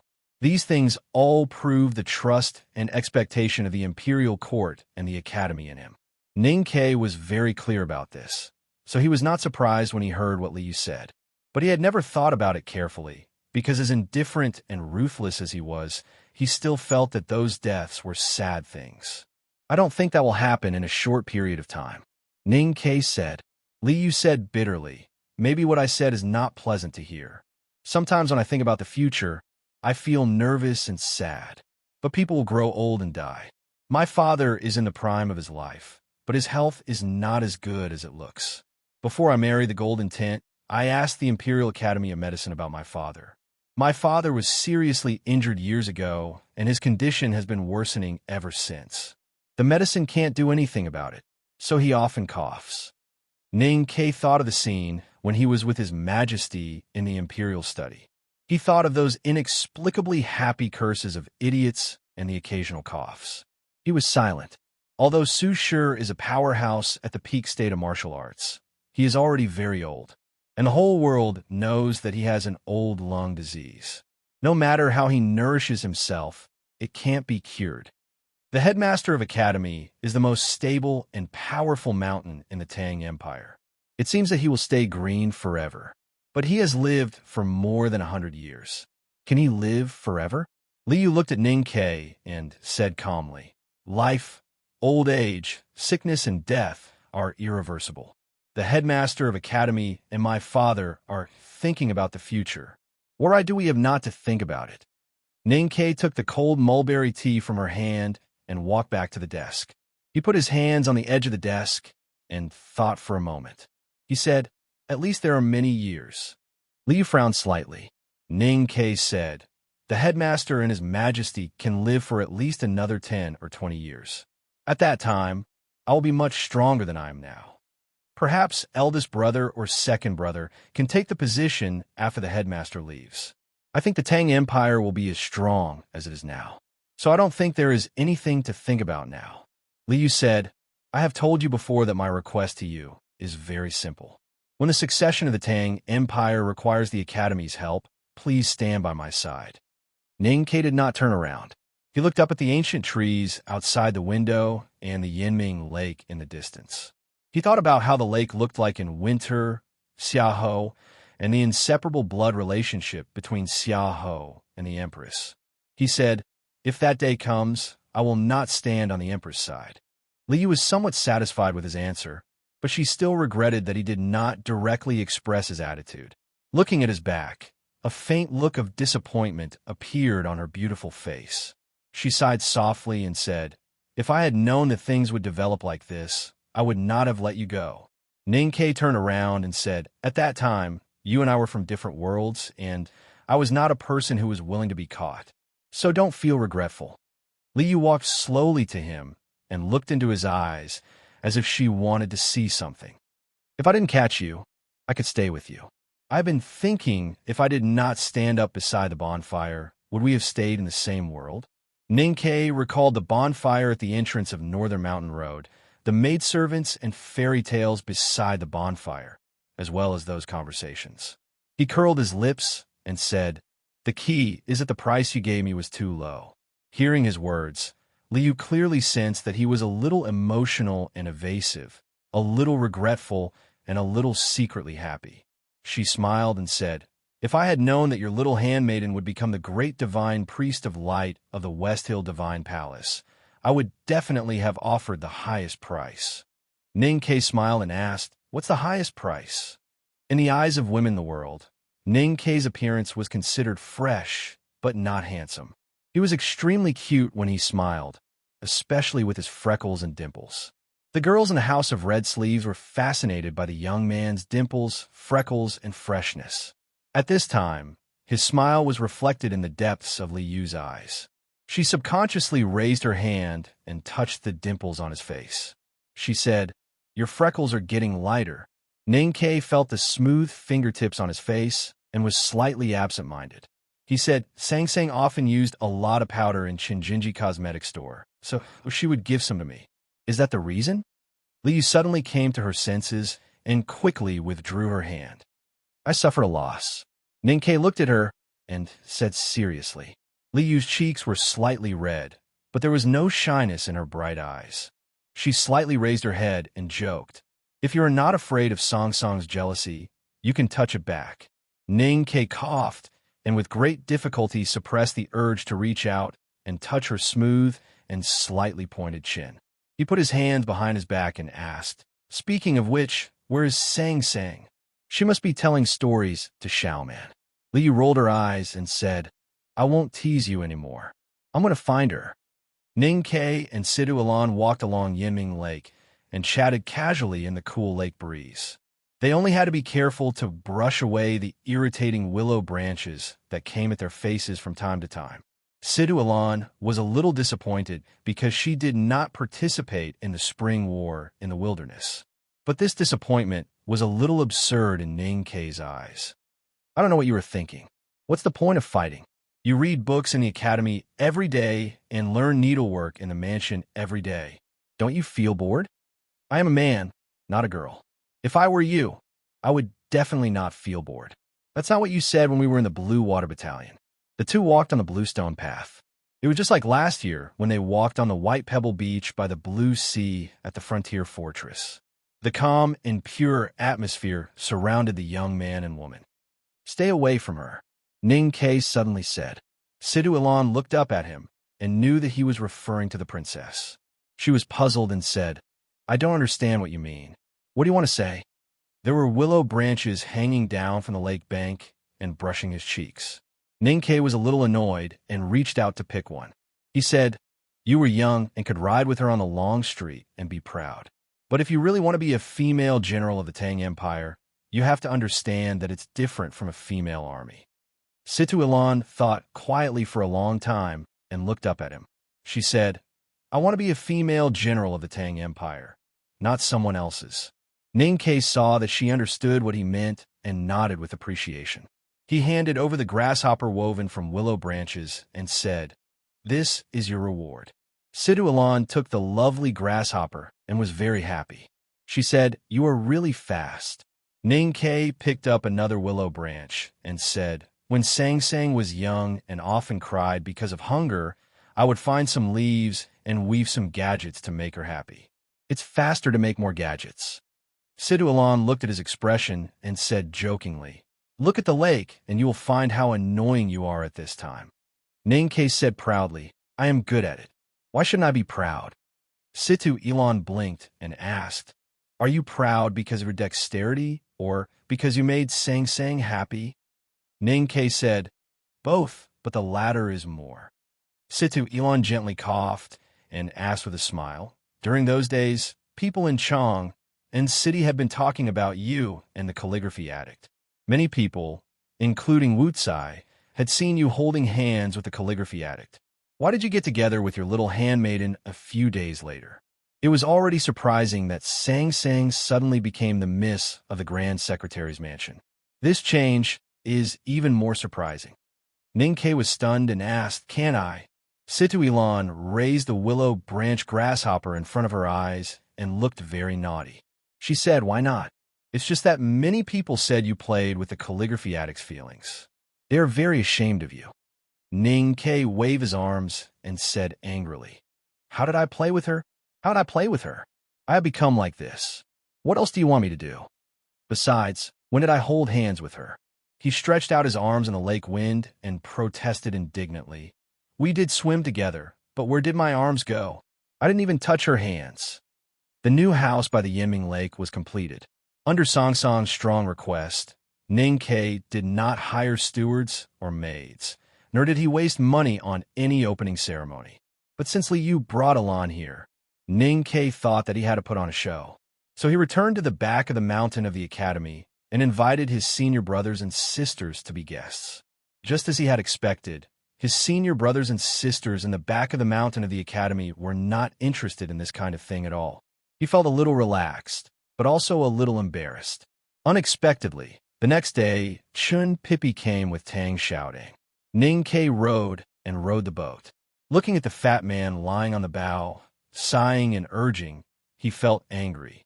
He thought that it was Sang Sang who rowed on the lake, and he enjoyed it. But after he came, he had to serve him. What kind of logic was this? Although he thought so, he could not say it out, because the academy was most particular about, to be exact, second brother was most particular about brotherhood. Since Chun Pippi was the senior brother, he could naturally ask Ning Ke to do things. Even if Ning Ke had any opinions about it, he did not have the guts to reason with second brother. I say, can't you hurry up? Didn't you eat today?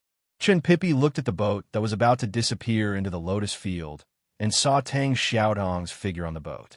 He was so anxious that he almost jumped and scolded Ning Ke through the oar and said angrily, You ate all the lunch. Where can I go to eat?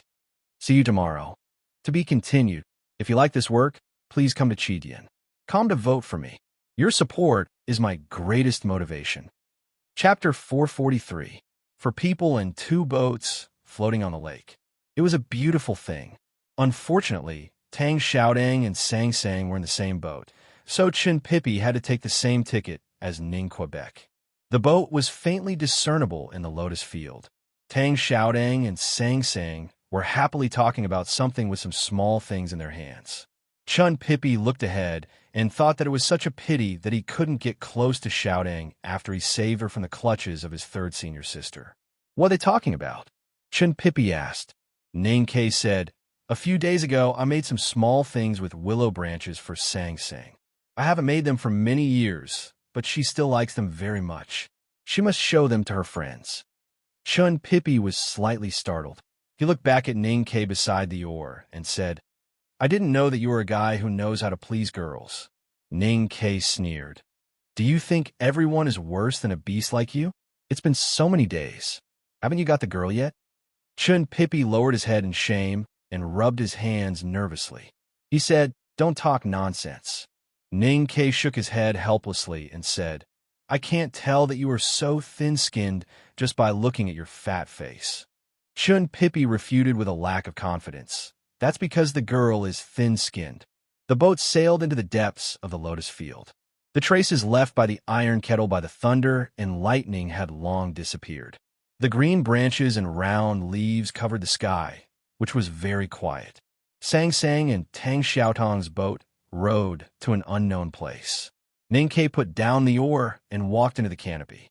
He handed a pot of wine to Chen Pippi and whispered, "Have you thought it through?" Chen Pippi took the wine pot and carefully took a sip. Then he frowned because of the spiciness. After a long silence, he said, "How can I think about this kind of thing? But you should know who you are."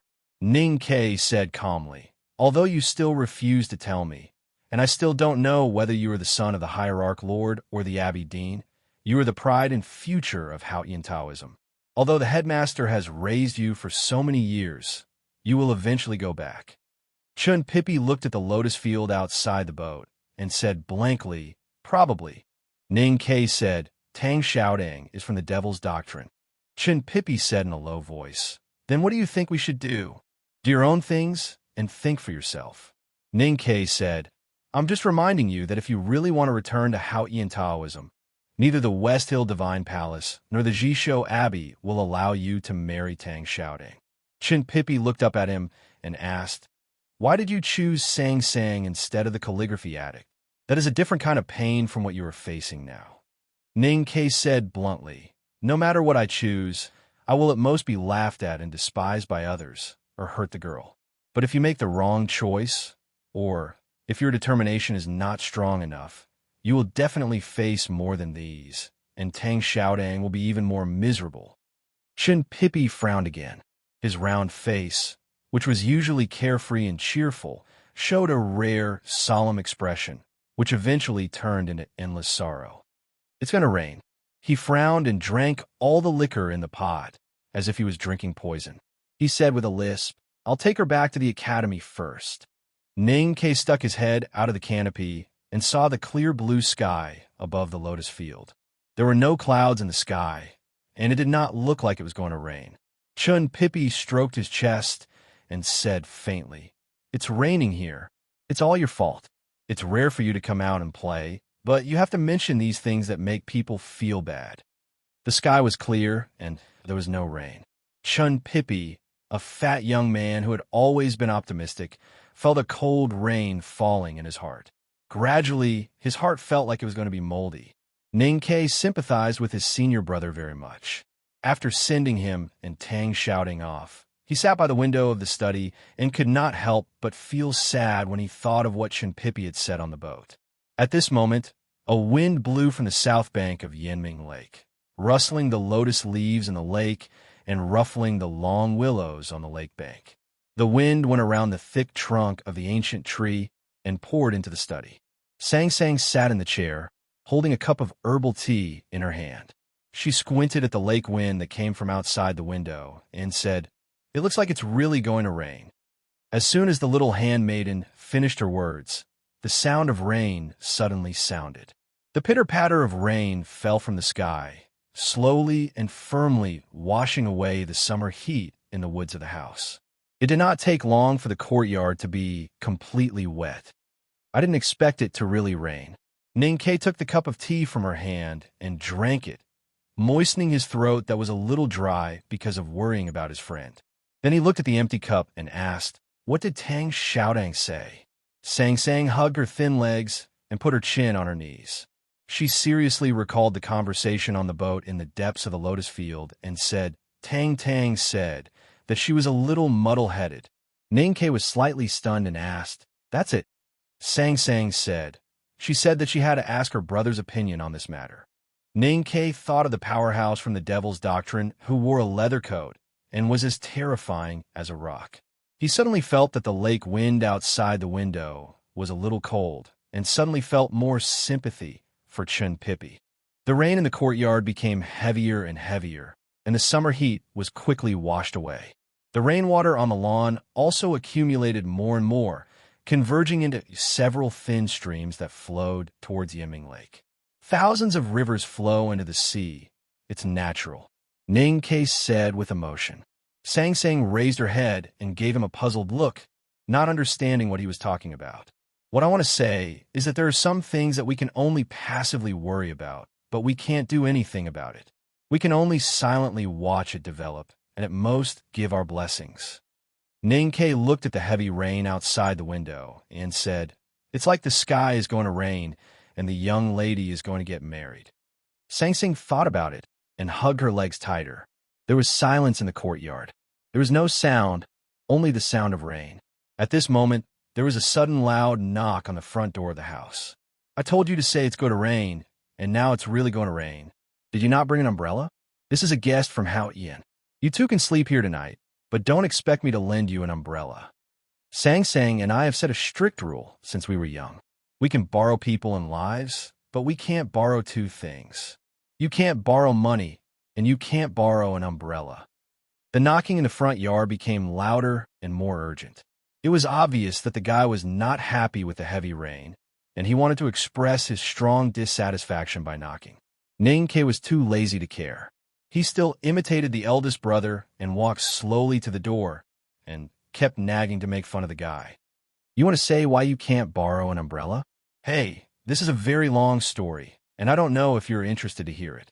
You shouldn't have left just now. Oh my God, why is it you?" Ninkei's voice stopped abruptly when he pushed open the courtyard door. He looked outside with his mouth open, and his hands were still holding the heavy courtyard door. He was so stiff that he looked like he had been struck by lightning. He really felt like he had been struck by lightning at this time. It was not Chun Pippi and Tang Xiaodang outside the house. It was a young Taoist girl in a blue Taoist robe. The young Taoist girl was soaked by the heavy rain. Her wide blue Taoist robe was wet, and her messy and sticky hair was on her forehead. She looked very embarrassed. She was holding a horsetail whisk in her hand, and the tail of the whisk was on her left arm, dripping water. No matter how one looked at it, being drenched was a very embarrassing scene. Therefore, the girl's eyes were no longer as cold and proud as before, but with a bit of anger and shame. But in fact, she did not look embarrassed at all. Her eyebrows were still so beautiful. No matter how the rain fell on her pale cheeks, no matter how angry her eyes were, she was still beautiful, because she was recognized as one of the 3 most beautiful girls in the world. Ninkei pushed open the courtyard door and saw a beautiful girl in the heavy rain. Her cheeks were pale, and her hair was slightly messy.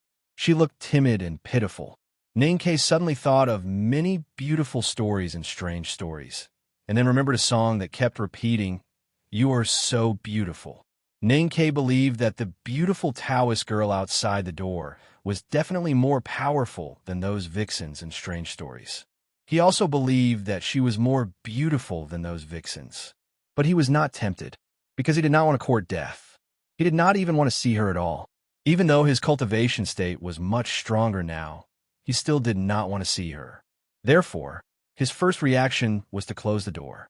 However, just as he was about to close the 2 heavy courtyard doors with all his strength, he found that the doors were many times heavier than before, because the Taoist girl in the rain stretched out a palm and placed it in the gap of the door. Ninkei did not dare to think about how much blood he would lose under her Taoist sword if he clamped her hand and made it bleed. But he still did not stop closing the door. just as the two heavy courtyard doors were about to clamp the Taoist girl's palm. A faint light suddenly appeared on the tiny hand that was dripping with rainwater. There was a sudden gust of wind at the courtyard door, and the heavy rain falling on the courtyard from the air suddenly stopped. An indifferent and powerful aura gushed out from that palm, instantly evaporating the rainwater and an extremely small green leaf on the surface of the palm.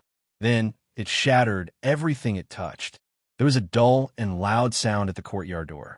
The people in the distant Chang and city who were sheltering from the rain under the eaves looked curiously at the Yanming Lake where the sound came from. They wondered if the loud thunder had killed anyone. No one died, but the two doors were destroyed. Ninkei looked at the big gap in the courtyard door and wanted to cry, but had no tears. The splinters of the courtyard door splashed all over his body, and even his face was covered with splinters. He looked very pitiful under the washing of the rain. Looking at the fresh, fragrant wood stubble gradually turning from white to gray in the rain, he thought of the money he had spent on the two courtyard doors. His expression became extremely painful. He looked up at the beautiful Taoist girl in the rain and trembled with heartache. He shouted angrily, "Yi Hongyu, you must pay for my door." Consecutive two-word chapter names. That's the end of it. Today's chapter names made me exhale deeply and feel extremely good. Today is Friday. I will accompany my parents to drink and play, so there is only one chapter left. I will write some more. There will be updates tomorrow and Saturday, because I asked for leave a few days ago. I will make up for it tomorrow. Have a good weekend. To be continued. If you like this work, please come to vote for me. Your support is my greatest motivation. Chapter 444. The young Taoist priest in the rain was naturally Yi Hongyu. That night, after cutting open Shinbachi's eyes with a piece of thin paper, she left the Peach Mountain in indigo clothes and left the West Hill under the cover of the night. After a long journey to Chang and a heavy rain, she became even more exhausted and haggard. When she heard Ninkei's question, she could not help but say angrily, "What can I do if I don't compensate you?" Looking at the indifference and anger in her eyes, Ninkei did not dare to do anything to her. After all, this beautiful female Taoist priest in front of him was the person he feared the most in the cultivation world. He brushed off the sawdust on his face and said in a distressed tone, "If you don't want to pay, then don't. Why are you so serious?" Yi Hongyu pulled him away from the door and barged into the courtyard. She said, "Find me a room. I want to stay." Ninkei looked at the young Taoist priest walking into the deep courtyard and was stunned for a while before he finally came to his senses. He hurried to catch up with her and asked with a bitter face, "Why did you come to Chang'an? Why did you come to Chang'an? How did you know I lived here? Are you looking for a place to stay? How long do you plan to stay?" In the corridor, Yi Hongyu suddenly stopped and said, "I need some time to think about some questions." Ninkei asked, "What? How long do you need to think?" Yi Hongyu reached out to pull the hair that was dripping from her forehead and said, "It shouldn't be too short." Ninkei looked at the beautiful girl in front of him and said nervously, "You are the West Hill Tao addict. There are many people in the world who want to flatter you. You can think of anywhere in the world. I guess you know the way to the Revelation Institute, the Lank Temple, and the Jisho Abbey. Why do you have to come to Chang'an? Do you really have to do it in my house?" Yi Hongyu said, "Because Chang'an is the only place in the world that the Divine Hall cannot enter." Ninkei gasped. He looked at her and asked in a trembling voice, "You betrayed us too?" Yi Hongyu frowned slightly and said, "Why did you use the word also?" Ninkei said, "The great divine priest of light also lived in Chang and for half a year last year." Yi Hongyu was silent and did not answer him. She turned and continued to walk to the end of the corridor. Her steps were steady and calm, leaving a trail of water in the corridor. Ninkei quickly followed her and shouted angrily, "Even if you didn't betray us, you must have offended some bigwigs in the Divine Hall. Then why should I offend those bigwigs in the Divine Hall? Even you have offended them and had to run away from home to avoid trouble." Yi Hongyu continued to walk along the winding corridor in the courtyard. She looked at the forest outside the corridor in the rain and said calmly, "I said in the wilderness that I would kill you." Yi Hongyu said, The arrow you shot at Long Qing on the snow cliff will be cancelled. What do you think? Yi Hongyu said, yes, you can celebrate. Now that I've said that I won't try to kill you, you can start celebrating. The premise of this sentence is that she can kill you if she says she wants to. It was a simple sentence, but it contained a lot of pride, confidence, and even narcissism. Ning Ke was also a narcissistic person, but he had to put away all his narcissism when he was with the Tao addict because he knew how terrible she was. At this time, hearing that she didn't try to kill him, although he was happy, he also felt a little humiliated.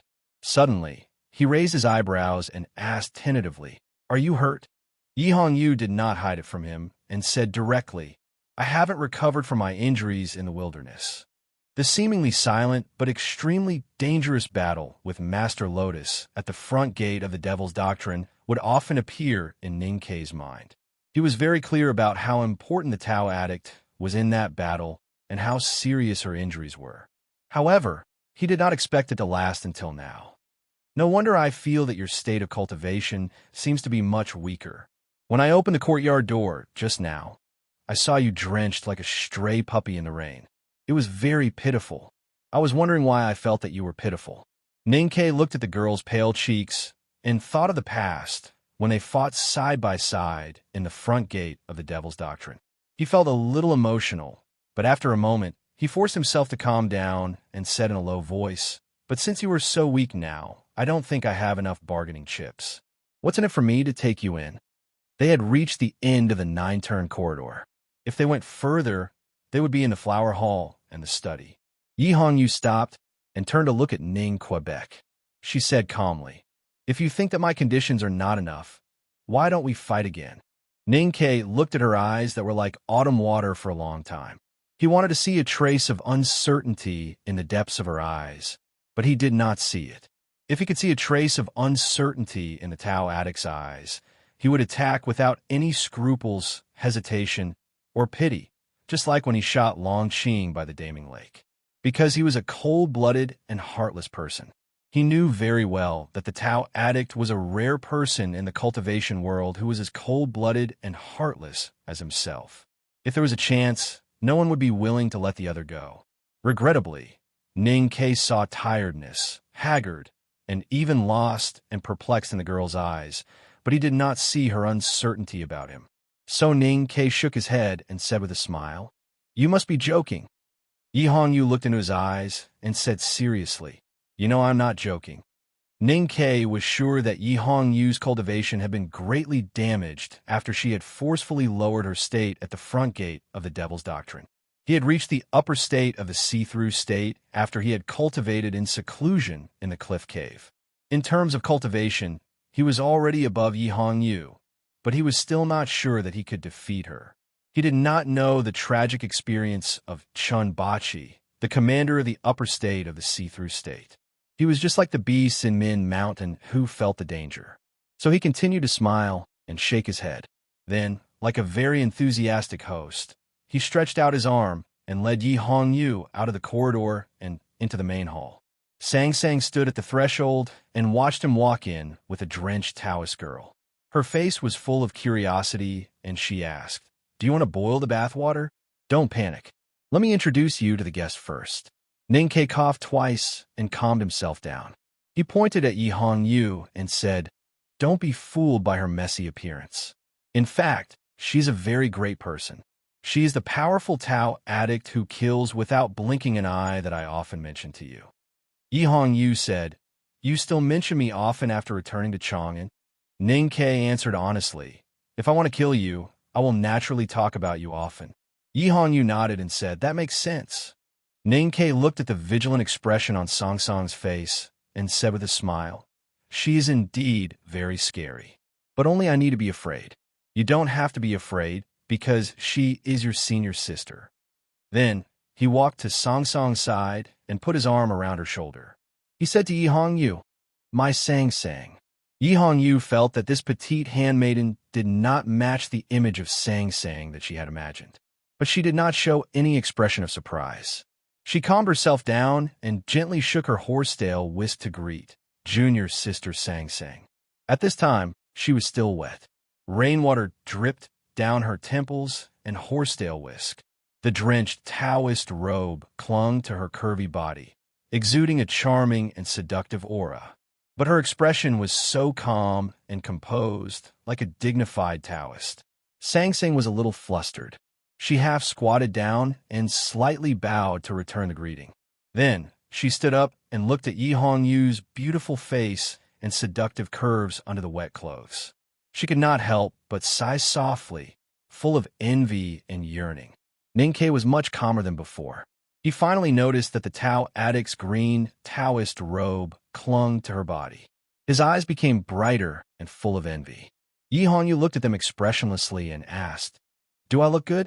The master and the handmaiden nodded and praised. "Yes, you look good." Hearing this answer and looking at the two's confident expressions, Yi Hongyu could no longer maintain her cold expression like that of a glacier goddess. She took a deep breath and said, "I will go take a shower first, and then I will let you look to your heart's content." In the night, the pitter-patter of rain came from outside the window. Ninkei opened his eyes and looked at the carved ceiling on the bed. He had no intention of falling asleep. He said, "If she really wants to stay here, it will be very troublesome." Sang Sang slept on the other side of the bed. When she heard this, she lifted the thin veil and leaned against the headboard. She said very seriously, "Yes, it seems that we really need to hire a maid." Ning King naturally would not allow Sang Sang to serve others. He said, "We definitely need to hire a maid, but it is not troublesome. The trouble I'm talking about is more troublesome." Sang Sang asked curiously, "What kind of trouble is that?" Ning Kei thought of the murderous figure in red that flitted across the forest under the snow cliff in the depths of the wilderness. He thought of the divine light above the Daming Lake and the bloody mess in the front gate of the Devil's Doctrine. He felt a strong chill even on this rainy summer night. His body suddenly became colder and colder. He had encountered many dangers in his life. After returning to Chong, and from the city of Wei and entering the world of cultivators, he had also encountered many dangers.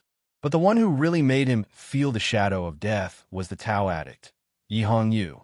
In the cultivation world, he had seen many powerhouses with profound states. Yi Hongyu was definitely not the strongest among them, but she gave him the feeling that she was the most dangerous. Because Yi Hongyu had a firm Taoist heart and was as ruthless as him, she really understood what it meant to fight and understand life and death. What happened in the West Hill Divine Palace that made Yi Hongyu flee in the night and resolutely seek refuge in Chong? And despite the hostility between the West Hill and the Tang Empire, there were not many bigwigs in the Divine Hall who could make the Tao addicts so embarrassed.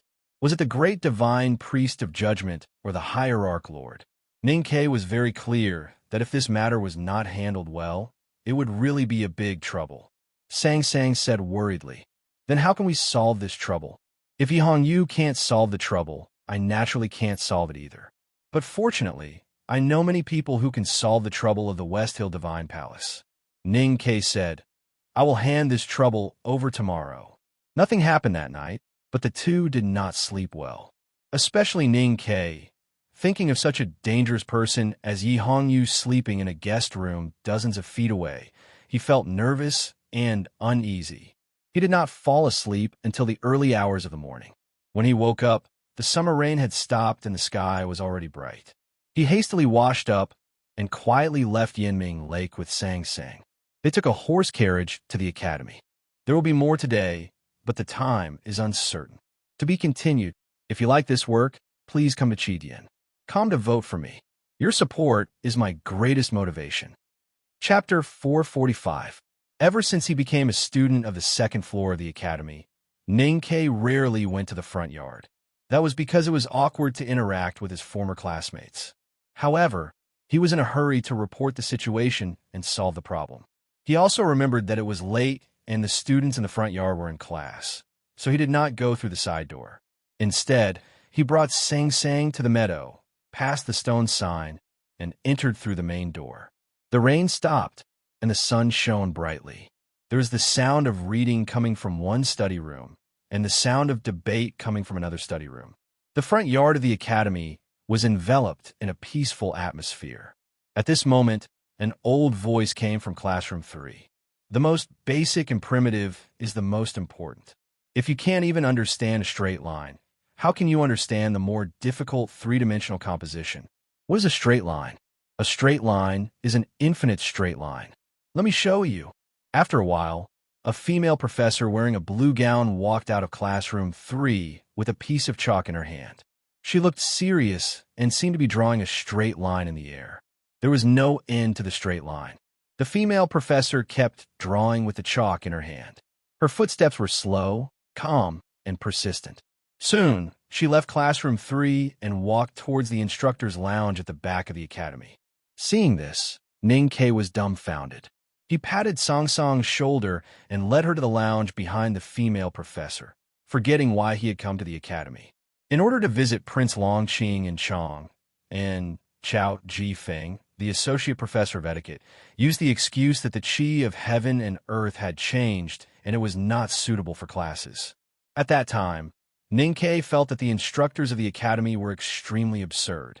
Today, this female professor who kept walking with a piece of chalk made him even more dumbfounded.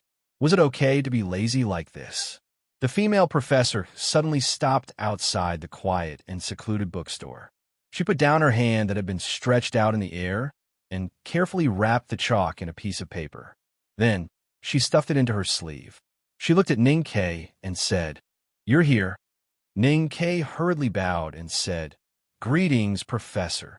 The female professor tidied up her blue gown and said casually, "I-Ching is already blind. Just put him back." Ning-Ke knew that the female professor was related to the Sword Garret of South Jin Kingdom.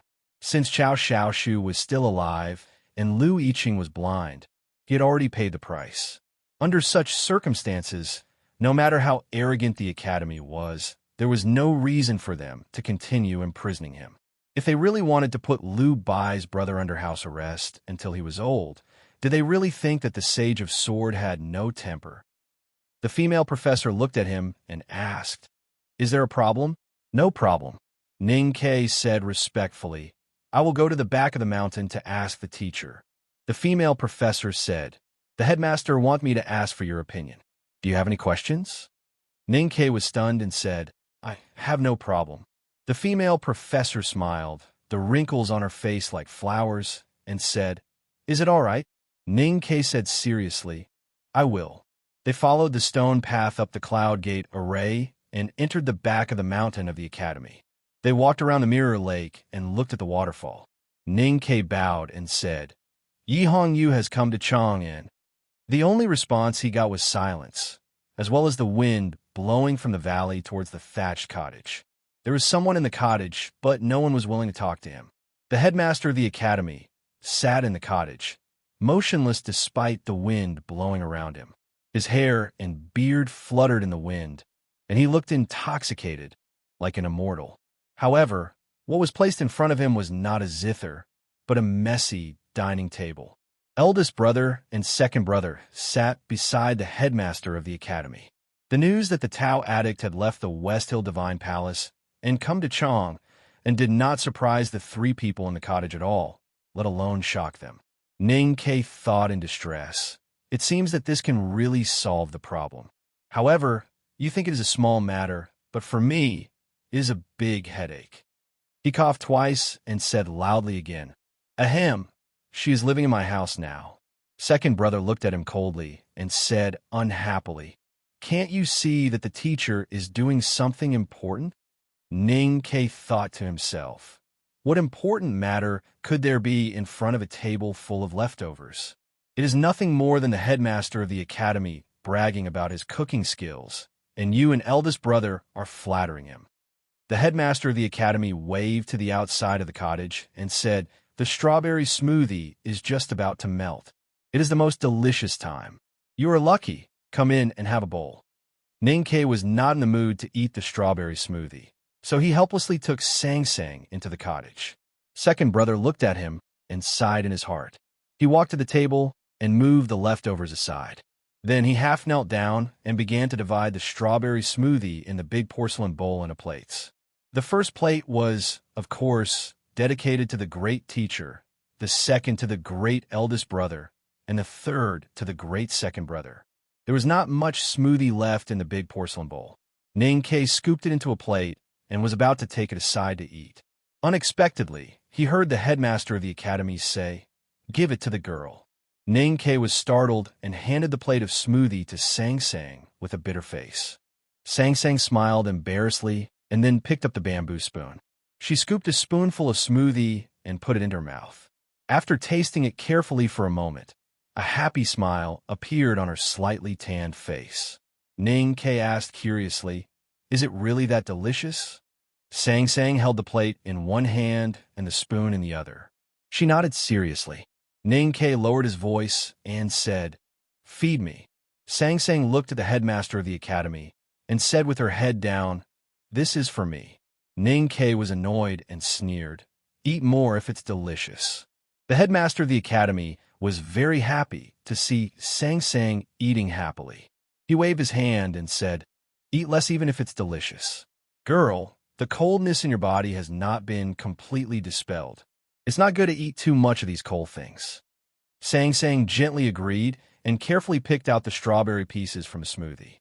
The headmaster of the academy seemed to remember Ning Ke's existence at this time and asked, "What did you just say?" Ning Ke said respectfully, "The Tao addict came to Chong and is now my home. I don't know what happened in the West Hill Divine Palace that forced her to leave Peach Mountain." Second brother said indifferently, "Even the divine priest of light could leave West Hill. It's not hard to imagine that Yi Hong Yu was forced to leave West Hill." Ning Ke said, "But the West Hill will definitely know that she came to Chong, and what if they want her?" Second brother frowned slightly and said unhappily, "The West Hill once asked for your Sang Sang. Did you give her to you?" Ning Ke said, "That's different. Yi Hong Yu is not my family." At this moment, eldest brother said with a gentle smile, "Since the Tao addict is also in Chong, and why not let her become a disciple like Xiaodang?" The headmaster of the academy laughed and said, "I heard that the little girl is good. Ask her if she is willing to learn from me." Ning Ke was stunned. He did not expect that the headmaster would propose such an idea so casually. He thought of Chun Pippi's story and the time when Prince Longqing came to the second floor to take the exam as promised. He could not help but speculate that the teacher's greatest hobby in this life was to make all the genius disciples of Haotian Taoism his own students. What kind of hobby was that? Of course, Ning Ke did not want Yi Hong Yu to enter the academy, but since it was the headmaster's idea, he had no right to make any suggestions as a student. Suddenly, he thought of the headmaster of the academy talking about the cold air in Song Song's body. He suddenly realized that he had not been able to cure Song Song's old illness all these years, and had forgotten that there was such an immortal in the back of the mountain of the academy. "Headmaster, can Song Song's old illness be cured?" The headmaster of the academy looked at Sang Sang, who was concentrating on picking strawberries inside. He said, "The cold air in this girl's body is congenital and caused by the extremely cold rain. She has suffered a lot these years. Even the best doctor in the world can do nothing about it." Ning Ke thought that Song Song's illness had decreased a lot in the past 2 years. Wasn't it self-healing? He could not help but panic and said, "Headmaster, you can't just stand by and do nothing." The headmaster of the academy said, "I don't need to do anything about it." Ning Ke did not expect the headmaster of the academy to be so heartless. He suddenly became angry and said, "If you don't do anything, I will drop out of the school." In his anger, he was still rational. Ning Ke could not think of any way to force the headmaster of the academy, who was admired by the whole world, other than dropping out of the school. The headmaster of the academy was even angrier when he heard this. He scolded, "Stupid guy, don't say that you are my student in the future. Haotian's divine light is the brightest and warmest thing in the world. Since this girl has learned the divine skill from Wei Guangming, why would she need to worry about the cold air in her body? Why would she need me to do anything?" Ning Ke suddenly felt relaxed and a little angry. He said, "Then why don't you just say it? Why do you have to say so much nonsense to tease me? Teasing people will kill you." The headmaster of the academy was so angry that his beard flew in the air. He said, "How dare you refute me? I have lived dozens of years like you. Even if we don't care about seniority, Don't you know how to respect your elders? Second brother was a serious and polite person. His expression had long become extremely ugly when he saw the headmaster and his disciple verbally fighting each other. However, it was obvious that the headmaster enjoyed this kind of quarrel, so he could only keep his mouth shut and stare at Ning K coldly with a murderous look. Eldest brother could not stand it anymore. He shook his head helplessly and interrupted the topic. He looked at Ning K and said, "Youngest brother, I heard that you bought a big house in Chang'an." "Yes," Ning K replied. Eldest brother did not say anything more. He lowered his head to eat the strawberries and sip the ice. In the parlor of the house by the Yanming Lake, Yi Hongyu held a wooden comb and combed her hair expressionlessly. Her green Taoist robe was still drying. She was now wearing a very ordinary summer dress of a Tang woman. Her beautiful black hair cascaded over her right shoulder. She looked much more gentle and amiable than before. Ning K looked at her and said, "If you refuse, I can understand." Yi Hongyu stopped combing her hair and looked at him with slight mockery. She said, "I can understand why you want me to refuse. If I enter the second floor of the academy, how can you be proud of yourself?" Ning K said, "Whatever you think." Yi Hongyu said, "To be a student of the headmaster of the academy is the biggest dream of every cultivator. It is the biggest temptation. I am no exception." Ning K felt very regretful and sighed in his heart.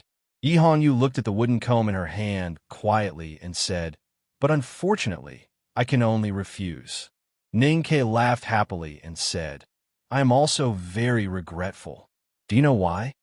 Because it is the 250th chapter. I deliberately wrote this chapter as if it was 250. The chapter title is also very silly. I like it very much. The main thing is that I increasingly feel that this world is too noisy and stupid. So I should be more happy in the story. I wish everyone a happy weekend. See you tomorrow." To be continued. If you like this work, please come to Chidian. Come to vote for me. Your support is my biggest motivation. Chapter 446. Ning K smiled very happily. However, Yi Hongyu felt that his smile was disgusting. She asked coldly, "Can you smile any happier?" Ning K said, "If you are willing to watch." Yi Hongyu ignored him and said, "I have said before that it is something to be proud of to be a student of the headmaster of the academy. However, there will be a war between the West Hill Divine Kingdom and the Tang Empire in the next few decades. As a member of the Divine Hall, if I become a student of the headmaster of the academy, what will I do when the war starts?" Ning K did not expect her to give such a reason. He frowned and said, "Long Qing once tried to enter the academy to study. I'm not a good-for-nothing like Long Qing. I know how important I am to the Divine Hall, and I know the role I will play in the war."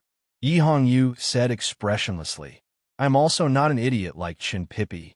I did not even think about the trouble that my actions would bring. I just escaped from the temple and escaped to the back of the mountain of the academy." Ning K said, "Even so, you can just watch." Yi Hongyu said, "I believe in Haotian. My life belongs to Haotian Taoism. How can I watch when the war starts?" Ning K could not get used to hearing the girl talk about war. He thought to himself, "Are you a war maniac?" He could not help but mock. If your life belongs to Haotian Taoism, then why did you run away from the Divine Hall? If someone wanted to kill you, you should have stretched out your neck and let them kill you. Yi Hongyu said, "The Divine Hall does not represent Haotian Taoism. The people in the Divine Hall are not qualified to represent the will of Haotian. At least not all of them. Furthermore, I will return one day, even if I leave." "That is very honest." Ning K nodded. He looked into her eyes and said, "But since you may be the strongest opponent of the Tang Empire in the future, why should I let you stay in Chang'an now?" Yi Hongyu said, "I have also thought of this.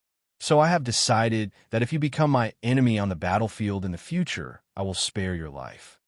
Ning K shook his head and said, "It sounds interesting, but after careful study, I find that it's quite unreliable. War is not something you can just think of. The Tang Empire and the West Hill have been at peace for countless years. Even if there may be disputes in the future, it doesn't necessarily have to be a war. Even if there is a war, I don't think it will happen in the decades that we are alive. So in the end, the rewards you give me are all illusory." Yi Hongyu frowned slightly and looked at him as if she was looking at an idiot. She said, "Haven't you noticed the changes in the cultivation world in recent decades?" Ning Ke completely ignored her gaze and answered honestly, "I've only been in the cultivation circle for less than 2 years. How could I care about any changes? If you have read the teachings of the West Hill or some historical classics and have some understanding of the history of the cultivation world, you should know that cultivation is a very difficult thing. In the past 1,000 years, the number of grand cultivators who could enter the knowing destiny state was extremely few." Ning Ke said, "Not many now, but compared to the past, there are a lot more." Yi Hongyu said expressionlessly, "Starting from Mr. Ku of the Academy, the cultivators in the world have continued to climb toward the knowing destiny state and even beyond. Let's not talk about the people of the generation of Divine Lord Lotus. Now, Mr. First, Mr. Second, that guy Chan Pippi, many powerhouses of the West Hill Divine Palace, 7 Leaves, my brother, the 2 temples of the Buddhism sect, and countless temples of Haotian Taoism. There are already many people who have entered the knowing destiny state. Even though my state has been damaged, it is inevitable that I will enter the knowing destiny state." Yi Hongyu said as if she was saying that cabbages should be fried instead of boiled. Ning Ke shook his head. She looked at him and continued, "Even a guy with poor aptitude and slow comprehension like you can still advance so quickly.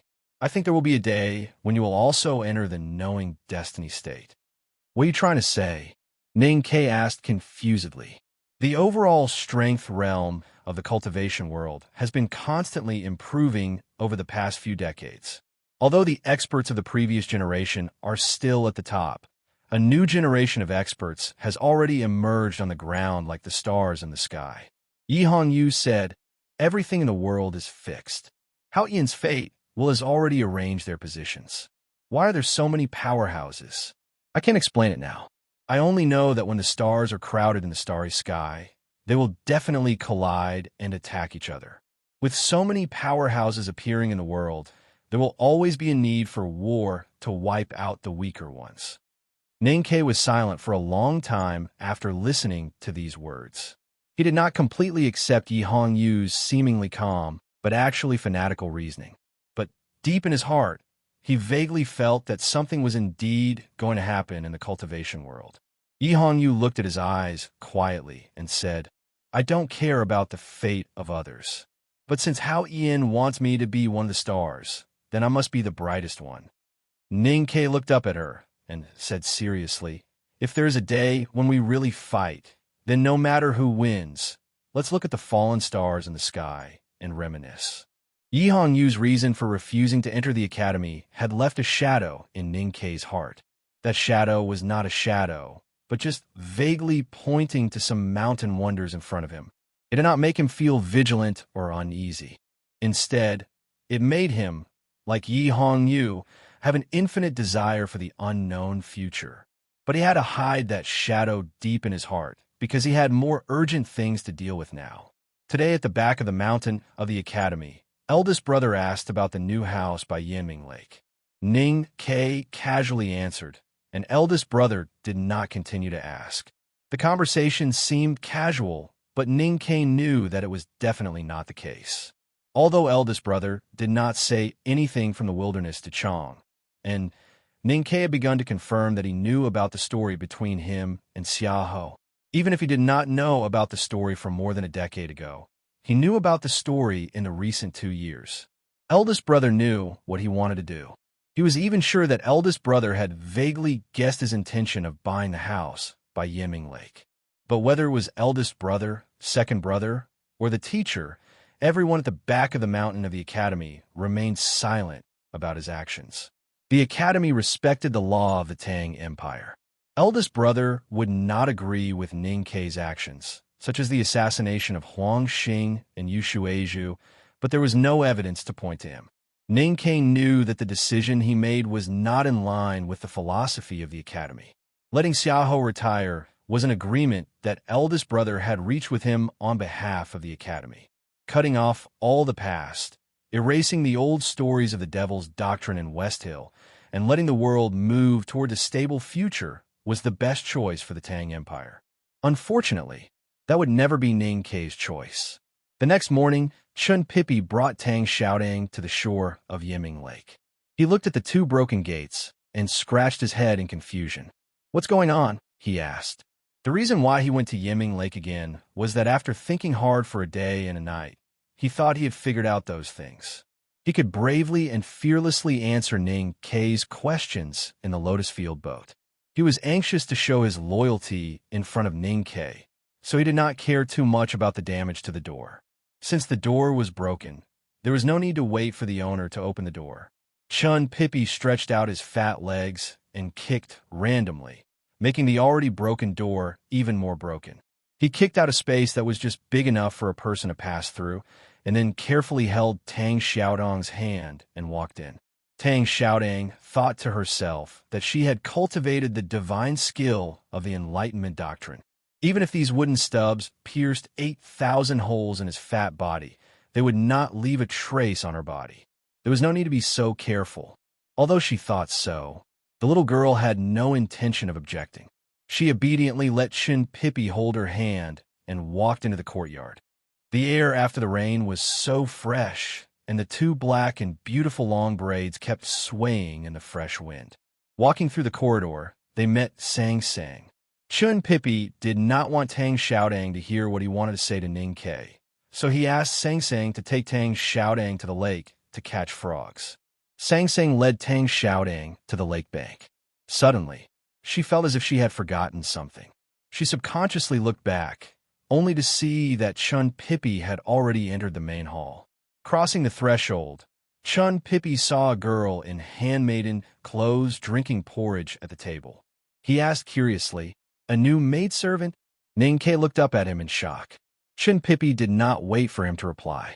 He sat down at the table, tapped the porcelain bowl on the table, and said to the girl in a cotton shirt beside him, "Give me a bowl of porridge." He looked at Ning Kei and said, "That's what I said. How could you not hire 8 or 10 maidservants for such a big house by the lake?" The girl in handmaiden clothes actually got up to serve Chun Pippi porridge. Ning Kei held the porridge bowl with a very interesting expression on his face. "Sir, your porridge." The girl gently placed the porridge bowl in front of Chun Pippi. Her words were very humble, but her tone was very cold, or rather indifferent. Chun Pippi was slightly startled when he heard the voice. He raised his head to take a look, and he couldn't help but suck in a breath of cold air when he saw a beautiful and moving face. Holding the porridge bowl, Ning Kei was ready to find a corner to hide. If the two geniuses of Haotian Taoism were to fight in his own house, he would not care about what would become of these expensive furniture if he did not want to die. "Your maidservant is really beautiful," Chun Pippi praised. Then he picked up the porridge bowl and began to eat. He said with a lisp, "How much did you pay for it?" Ning Kei opened his mouth and said bitterly after a while, "I can't afford it." Chun Pippi looked at the maidservant's beauty. The more he looked, the more he liked her. The more he looked, the weirder he felt. He frowned and said, "Why does she look so familiar?" The girl drinking porridge at the table was naturally Yihong Yu. However, her green Taoist robe was stained with wind and frost. It was also soaked by the heavy rain and washed by Sang Sang last night.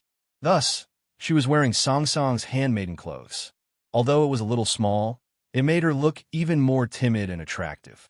Yihong Yu looked at Chun Pippi and said calmly, "Sir, you are the one who gave me porridge 10 years ago. How could you forget?" Puff! Chun Pippi spat out all the porridge in his mouth. Even at such a moment, he still forced his fat neck to make sure that the porridge would not spit out on Yihong Yu. From this, one could imagine the extent of his instinctive fear of someone. Then he let out a mournful and strange cry, and his whole body flew into the air.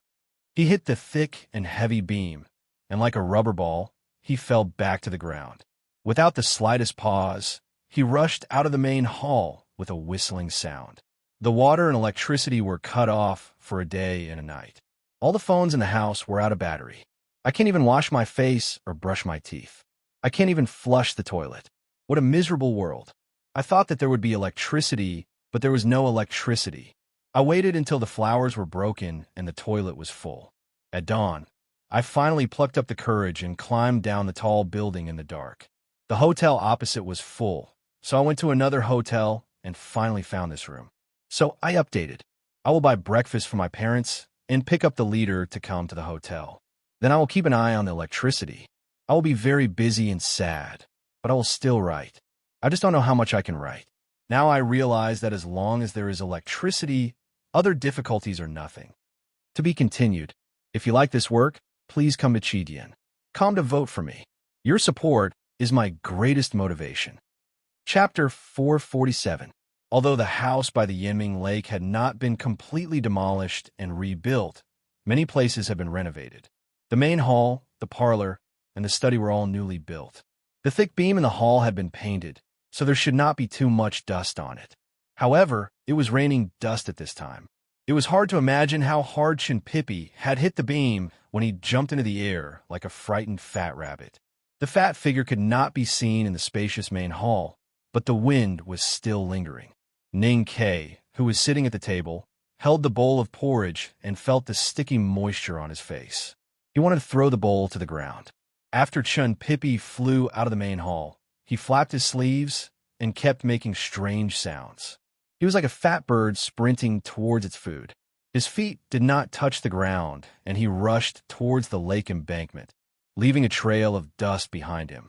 If he could calm down at this time, he would find that his cultivation state seemed to have improved under the pressure of fear, and he could fly at an unprecedented speed. Tang Xiaodang and Sang Sang were playing with willow branches by the lake.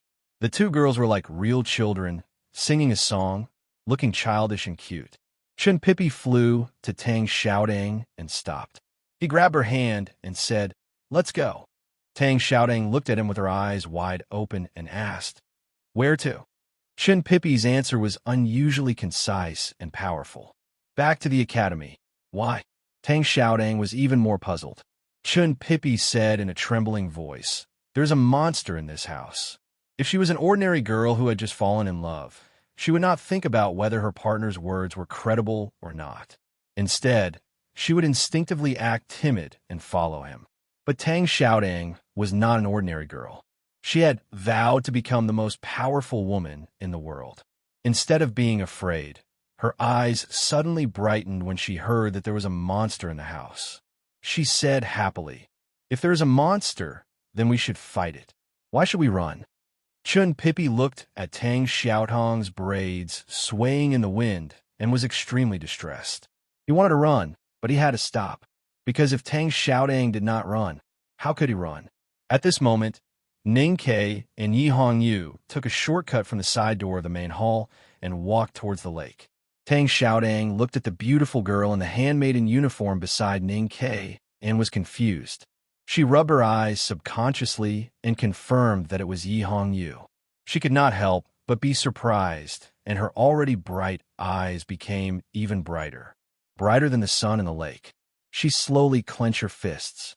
Chinpipi quickly stood in front of her and said, "Calm down, calm down." Ning Kei walked to the front of the two and became angrier when he saw Chinpipi's humble appearance. He said sarcastically, "Calm down. I feel that you, senior martial brother, are the least qualified to say that."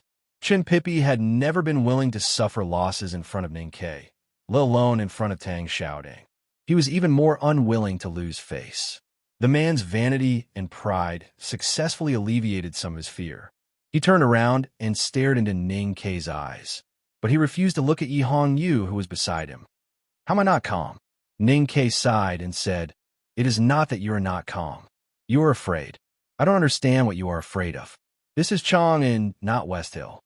Chinpipi adjusted his standing posture unnaturally and stared at Ning Quebec. He still refused to look away, as if he was trying to convince himself that Yi Hongyu did not exist beside him. Unfortunately, his slightly trembling voice revealed his true emotions. "Afraid? I'm afraid of what? Who is afraid?" Ning Kei pointed at the millet porridge on his face and body and said angrily, "Look at this. Am I not afraid that you will spit rice? You don't dare to spit it on her face. Are you going to spit it on my face?" Tang Xiaodang then noticed that Ning Kei's face and body were covered with millet porridge. It looked disgusting, but she found it funny when she thought about it. Sang Sang hurried forward and took out a handkerchief from her sleeve to wipe Ninkei's face. Ninkei took the handkerchief and said angrily, "I will do it myself. Don't get this guy's saliva on you." Sang Sang turned to look at Chun Pippi and did not say anything. She just sighed. Chun Pippi was already extremely embarrassed when he saw the porridge that he had spat on Ning Quebec. When he saw Sang Sang sigh, he wanted to jump into the Yinming Lake beside him. Yi Hongyu looked at him and said, "If you jump into the lake, many of the fish in the lake will be crushed by you, and it will be difficult to climb back up after you jump in. It will be even more embarrassing then." Chun Pippi looked at her beautiful face and wanted to cry. He thought that they had not seen each other for so many years.